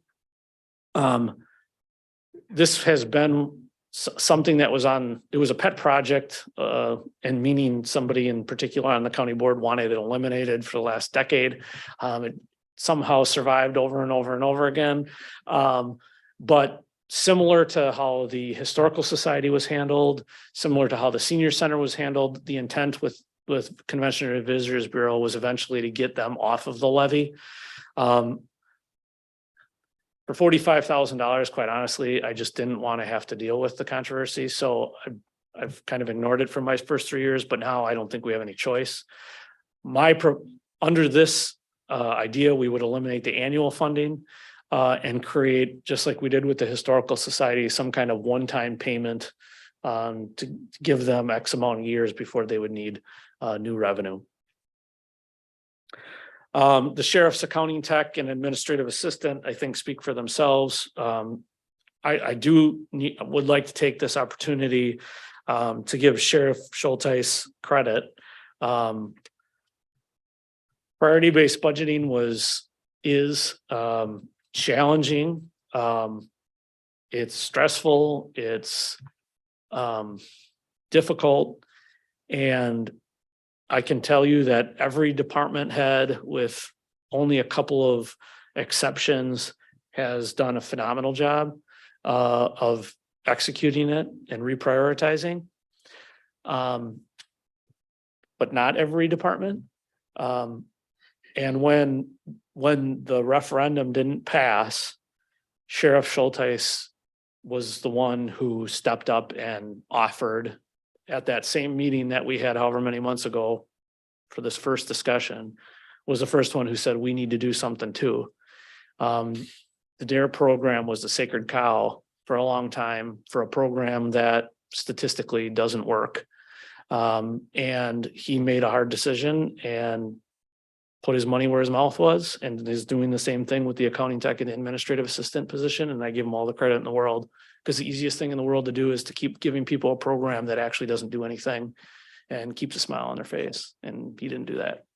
So I want to give him all the credit in the world for this, for the plan itself, to him and his team for rolling with the punches throughout this process. And to all the team members, department heads, cabinet members, to actually put together a proposal that takes a step forward on the anti-crime plan B, and reprioritizes taxpayers' money like I think they've asked us to do. So with that, I'd be happy to answer any questions, and you have a lot of people here prepared to talk it through with you. I'm going to jump in first. You weren't kidding when you said we had a lot of meetings. And this started out as a 3-tiered plan, with the top tier being almost $2 million. And over time, it was pared down, it was prioritized, and it came down to now just a little over $1 million. And all the money is from existing open positions. So we don't have to worry about funding it next year and the next year and the next year, at least not to begin. So I think it is a good collaboration. I like the product. Mr. Bossert. All right, thank you, Mr. Chairman, and thank you for that good presentation. I was on the, what did we call that again, 4 years ago, the committee that was looking to review the Visitors Board and the History Society. What was that committee called again? I don't remember. Well, whatever. I was on that committee, and I know that the Visitors Bureau, that was something that we knew we needed to look at.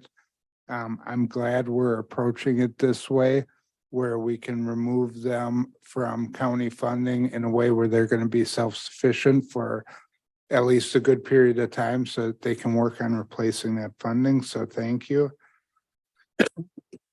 I know with the court commissioner position, we've for a long time felt the need to have a 5th district court judge. And I know we're in the queue with the state for that, but that could be a long, long time before we get that. There was some discussion about going the other way with that position and making it full-time as a way to bring some stability to that. Have we had talks with Judge Muehlbauer about that position and about eliminating it? And is he on board with that, or does he have concerns with that? What does that look like? On board would be a loose term. I wouldn't say he opposes it. Is that fair? He's not on board. He doesn't love it. How does that go? He Okay, doesn't love it. But of course, the county's the one that sets the contract. I think if you talked to all of the judges present and past in the last 10 years, you'd get a healthy debate around whether or not we need a fifth branch. They probably wouldn't have that debate in public, but I know they wouldn't private. It absolutely will shuffle the deck, so to speak, on the workload. There's no ifs, ands, or buts. As with every other division, I mean, you can see it in the spreadsheet. If we went back and looked at the 64 positions that have been eliminated in the last 9 years, you will absolutely see it Yeah. everywhere else in this county. This is the first time really we've touched the courts in the time that I've been here, like really touched the courts.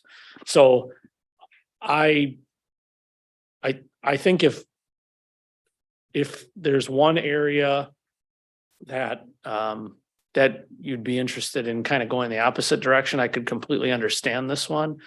However, it's the reason I said I think we need an 18-month window. Like, let's see if we can actually be more efficient or not. And if the answer is no, like, I'm the first person to say, okay, it failed. Let's reassess and turn around and put 150 or 200,000 back into it. You know, we've done that many times in the last 10 years where we've said we were wrong and gone back and fixed it. So I think it's worth a try. And if it doesn't, that's fine. But you know, this is your decision, really. okay, and with that position, obviously, when you're holding court, whether it's a actual judge or a court commissioner, there's support positions that are in the room as well. Are there support positions savings that are realized with this? Or is that what we're talking about with the clerk of courts reduction? No, they're not related to one another. They're mutually exclusive from one another. They would be repurposed. And that's where I give the county clerk a lot of credit for going through the Lean Six Sigma process, because it'll illuminate where the actual opportunities are. It's hard, it's hard Yeah. in month one to figure out where are the efficiencies in this operation. So I assume there's going to be some in the next couple of years, but this doesn't consider any of that.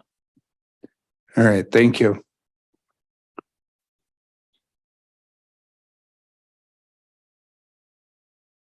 Supervisor Newman. Thank you again. I guess I want to start by saying I absolutely support the needs of our sheriff's department. I agree, the needs are there. I think some of these are some crazy cuts here that are going to put a burden on a lot of other departments. And in your own words, you had mentioned that. I don't want to put our department heads on the spot here, but I don't think they were all extremely happy about that, the cuts they have here.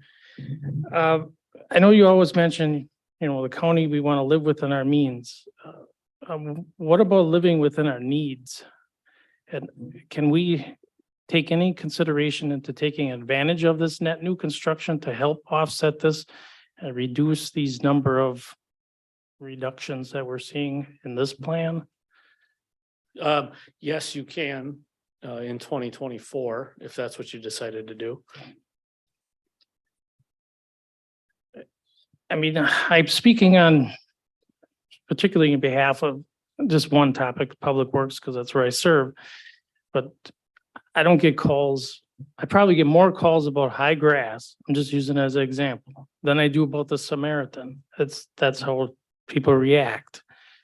And that's just one example on here. I don't personally know how each one of these vacant positions affect each one of these departments.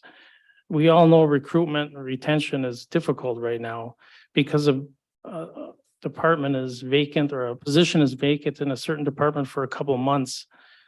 does that actually mean they can do without that position? Or are they just sneaking by now over this time? I guess that's kind of my concern with it. And how this is gonna affect services and those employees that are still here. Yeah, it will. I mean, there's no doubt it will. Pretty much every position, I tried to explain how it will, because it's going to. You can't eliminate a position and not have effect. It doesn't work. But as I alluded to in the presentation, I think the message was pretty damn loud and clear. I mean, it failed over 55-45. Don't raise our taxes. And if you don't have to look far to find places that are significantly, and they're going to see some massive increases in the next year or two. So, yeah, you're right. These are going to be tough, and the board by 2/3 vote certainly has the authority to raise taxes as much as you wish. That's not what I'm proposing. Okay, I think there's a difference between $1 million tax levy than what was it, over $3 million as well, which the referendum referred to. It's about 2.6 million. I guess that's all. I just wanted to mention the concerns with the departments and the services that will be affected by this proposal.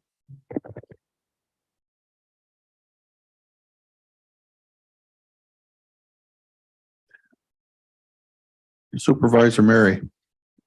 Thank you, Chair. Anybody who's ever worked in industry or business who has departments and has to do budget cutting, you know that this is kind of the way you approach it. You can take a little here, a little there, and a little here, and eventually it all adds up. I think obviously all the chairs and all the committees, I'm sorry, all the department heads have been involved with this, and I know there's been a lot of soul searching about, well, what do we do with this person, this position, and so on. And I endorse what you're doing here, what we're doing here.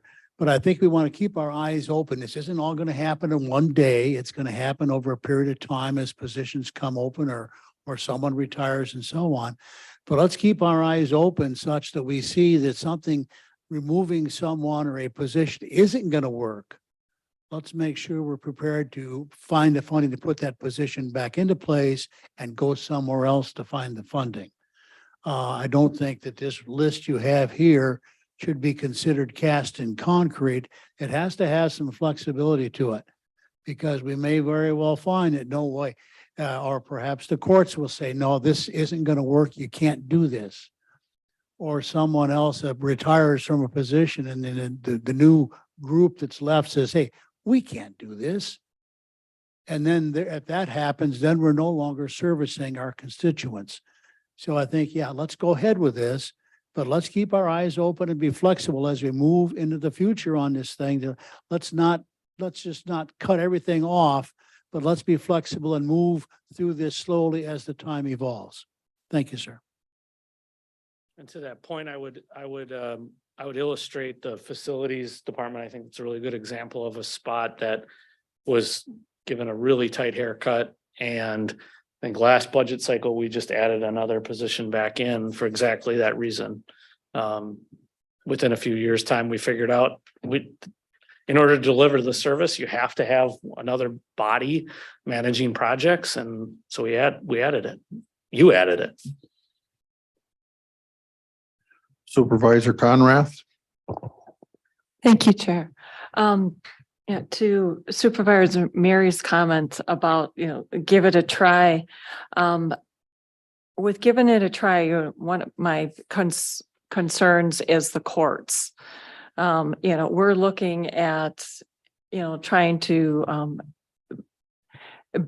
help our courts, to beef up our judges, to potentially beef up public defenders. And there's, shortage of that throughout our state and country. And now we're kind of playing with the roles and adding to them. You speak of this 18 months test, essentially, kind of like a pilot time. What if we notice at 6 months, this is not working at all? Or can we reverse course? Oh, yeah. Or Yeah, certainly. all right. Yeah. Thank you. Good comments by all. I'll also add, I had a discussion with Julie Driscoll about the mental health deputy teams. And, at first I thought maybe we start with one or two, but after discussion, her and one of her helpers, one of her deputies, maybe you want to speak to it, but they were at a national conference and counties all over the country are doing this. And when an example that stuck with me is, say there's a domestic dispute. This team will be able to, once things are settled down, they'll go back and revisit, see how things are doing. So, I think we can't emphasize how this could be a really proactive, positive thing. So, Can I just say a couple of things to that point, Mr. Chairman? absolutely. One, three teams seems like a lot on its face, but once you start implementing them in a 24-hour cycle with time off and all that jazz, this is a 16-hour a day operation. It's not even a 24-hour day operation. So if you parse it down to two, can you do it and try it for a pilot? Yes, but now you're practically down to a one shift operation. So it's possible, but not practical. With that being said, it's a good illustration of the entirety of this proposal. This is about priorities. This is about making a decision about what's most important to fund. If you think, the position of mowing, the mowing position in the highway department is the most important, and we're dead wrong, and you'd rather have that than the two deputies, fund it that way. I mean, that's your prerogative. You're the board. You approve the budget. But I think it's pretty clear, even during the discussions in the town halls and the listening sessions and door-to-door conversations, it's pretty clear there's a real concern about the sheriff's department having enough staff and maybe better stated, law enforcement in general in Washington County. I had plenty of people tell me I'm not voting for that because if I do it for them, then my local PD is going to want it too. So I think people are very concerned about it. It's a matter of where does it land on the priority list for me and for you. To add on to that, Supervisor Mary and I had a conversation with the police chief in Germantown, and he fully supported the mental health teams because the way it is now, if they have a situation where they need mental health help, they have to wait for the county guy to come down, and he's got a deputy or two sitting there for hours maybe. So, he saw immediately the impact it could have. Oh, Can I also just clarify, Mr. Chairman, for everybody? When you look at this, I think somebody mentioned earlier, this won't happen all at once. It'll take time. The reason it's proposed all at once is because of how our budget works. You have to budget all at once. So you have to budget a whole chunk of property tax levy to be dedicated. You can't budget a portion of it and then later another portion of it. And there was a lot of debate when those many meetings that the chairman alluded to. There's a lot of debate if let's make it smaller now and larger later. You literally are just kicking the can down the road then. If you create all these positions and only fund half of it, you're gonna have to fund it at some point in time with some source. So yes, that's correct. This will not, if you approve this in February, you'll not see $1 million of spending on Friday. You will eventually get to it. It might even take to the end of the year, just like I said during the referendum process. Could take that whole time, but I already touched on what we'll do with the remaining dollars. Supervisor Krebs. Thank you, Mr. Chairman. I got a couple items. First one, is this a update on what's happening or will we be endorsing this plan? I've heard that we're addressing it in February. So is this plan going forward, whether this board supports it or not to start with? Good question. Thanks for asking that. And it's the reason that we structured this meeting as a large committee meeting, just like a typical committee, you're considering it to forward it to the board who has to make the final decision, which will be a budget amendment. So you have to do a budget amendment to the 2023 budget to make all of these changes happen, to make sure that Margie and Aaron earn their keep. As if they wouldn't otherwise. And they'll make all of the changes throughout the actual document and for accounting purposes. But you, the county board, have to be the ones to make the decision. I as county executive cannot. Okay, so without this county board being on board with this, whatever this is, Yes, nothing happens, correct. because it's oftentimes not that way. Well, it is that way. I'll give you an example. ARPA money, you adopted it and treated it as a grant. And once adopted it, the executive branch takes it over. Once you make the adoption, it's in the system. Same thing will happen here. Once you make the adoption, it's in the system. And as long as it's being spent in the categories that you've designated, it's set. The one, as we vote on this is a 2/3 vote Correct. since it's money. Since it's a budget. Yep, Okay. exactly. This proposal in front of us today, so it's a proposal, not an update, I guess.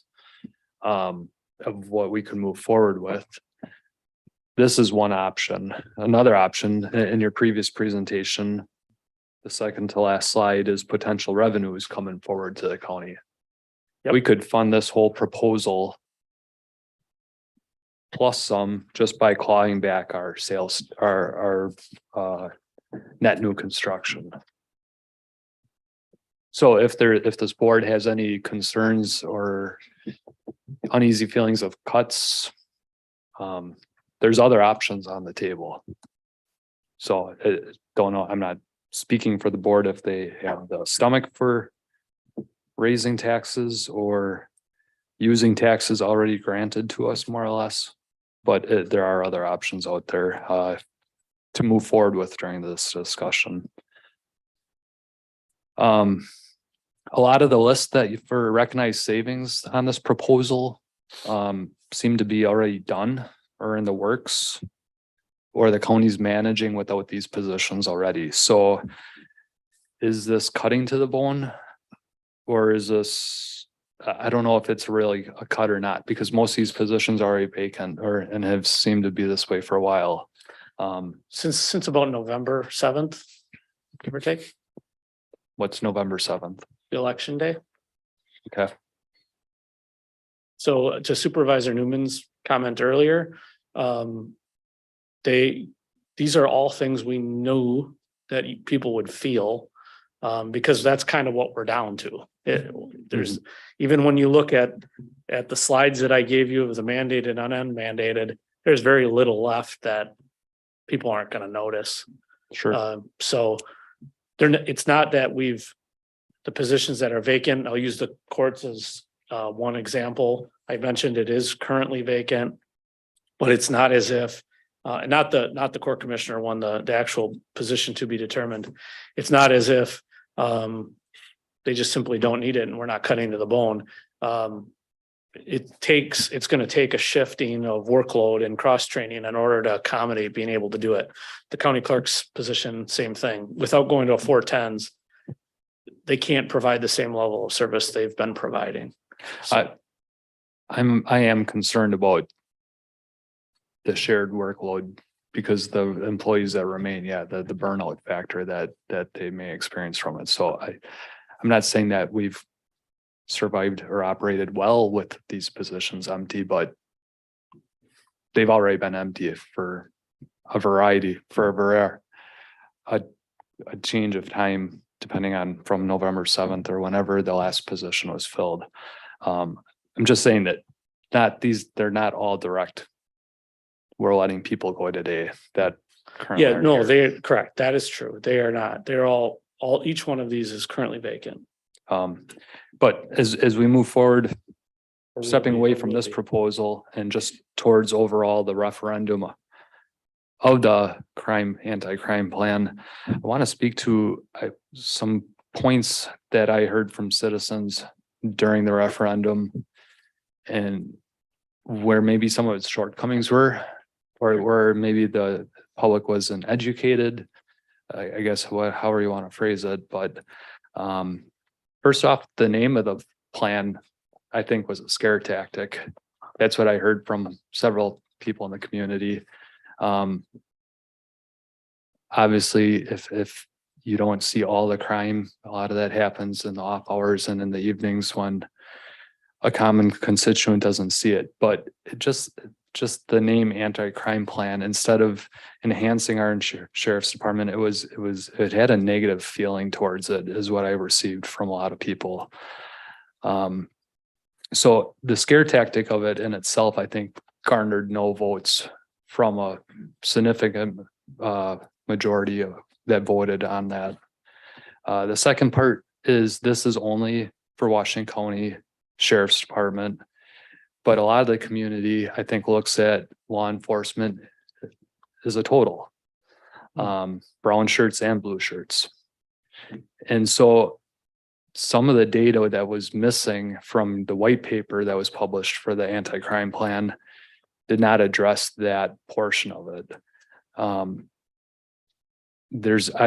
I couldn't tell a person how many total law enforcement officers were in our county in 1980 compared to today.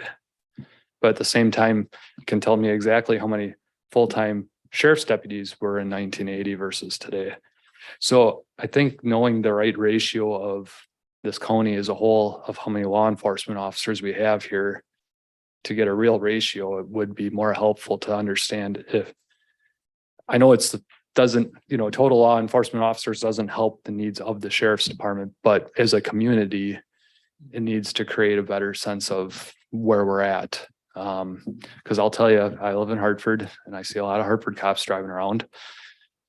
We're in West Bend. I see plenty of West Bend cops driving around too. So, I add those all together. It's not just one department that the community feels for their level of safety in regards towards crime.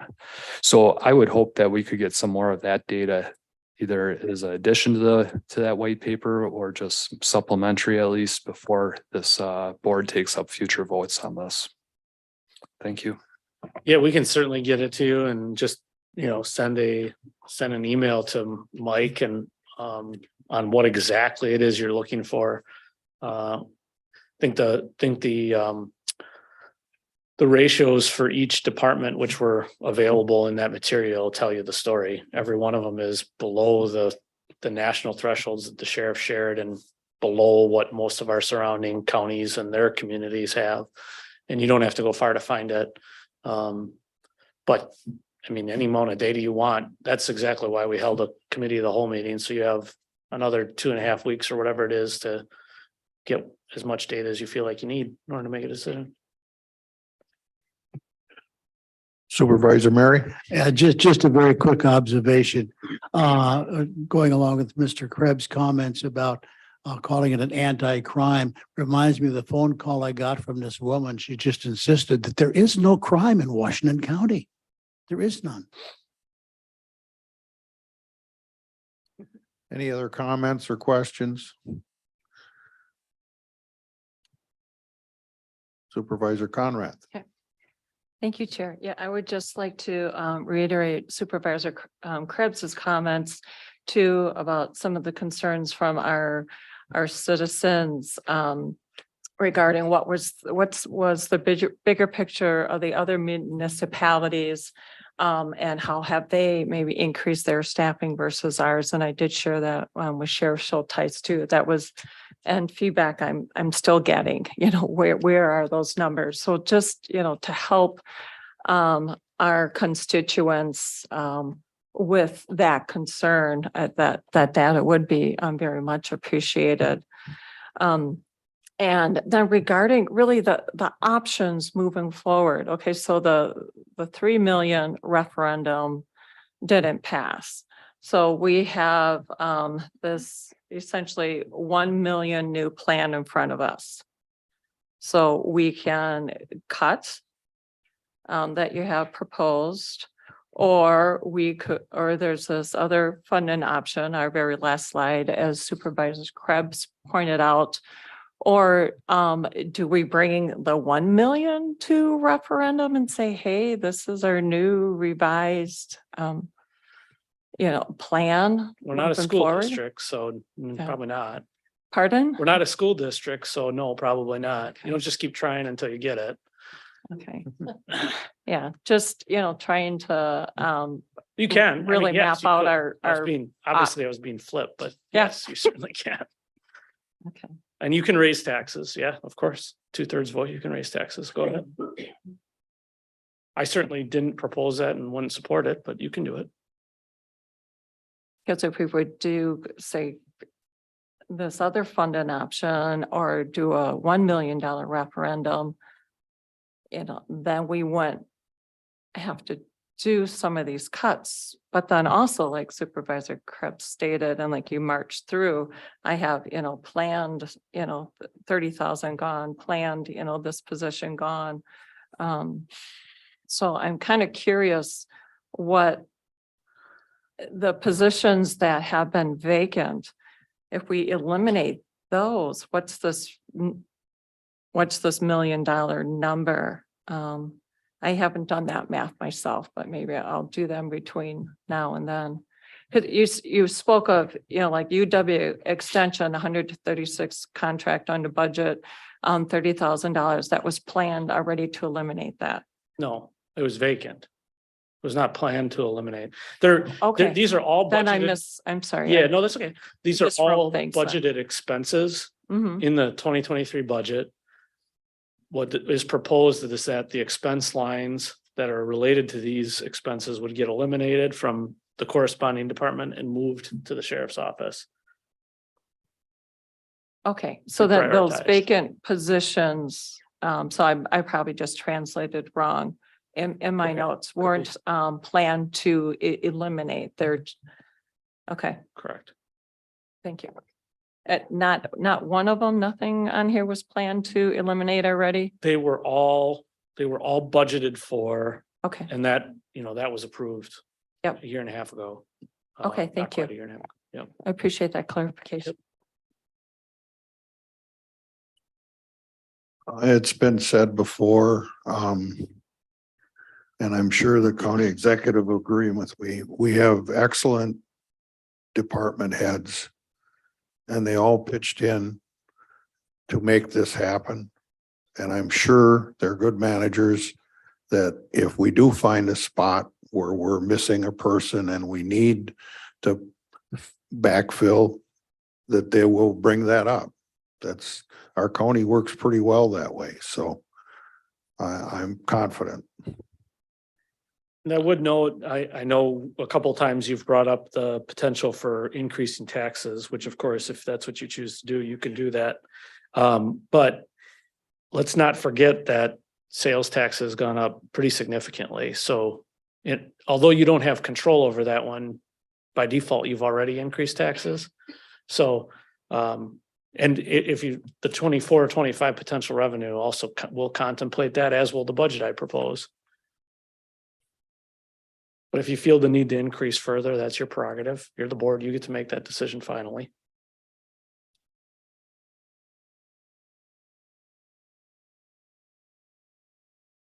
Supervisor Shadron. Thank you, Chairman. I guess I just want to make a point that obviously with inflation, I think our budget's going to be going up anyway.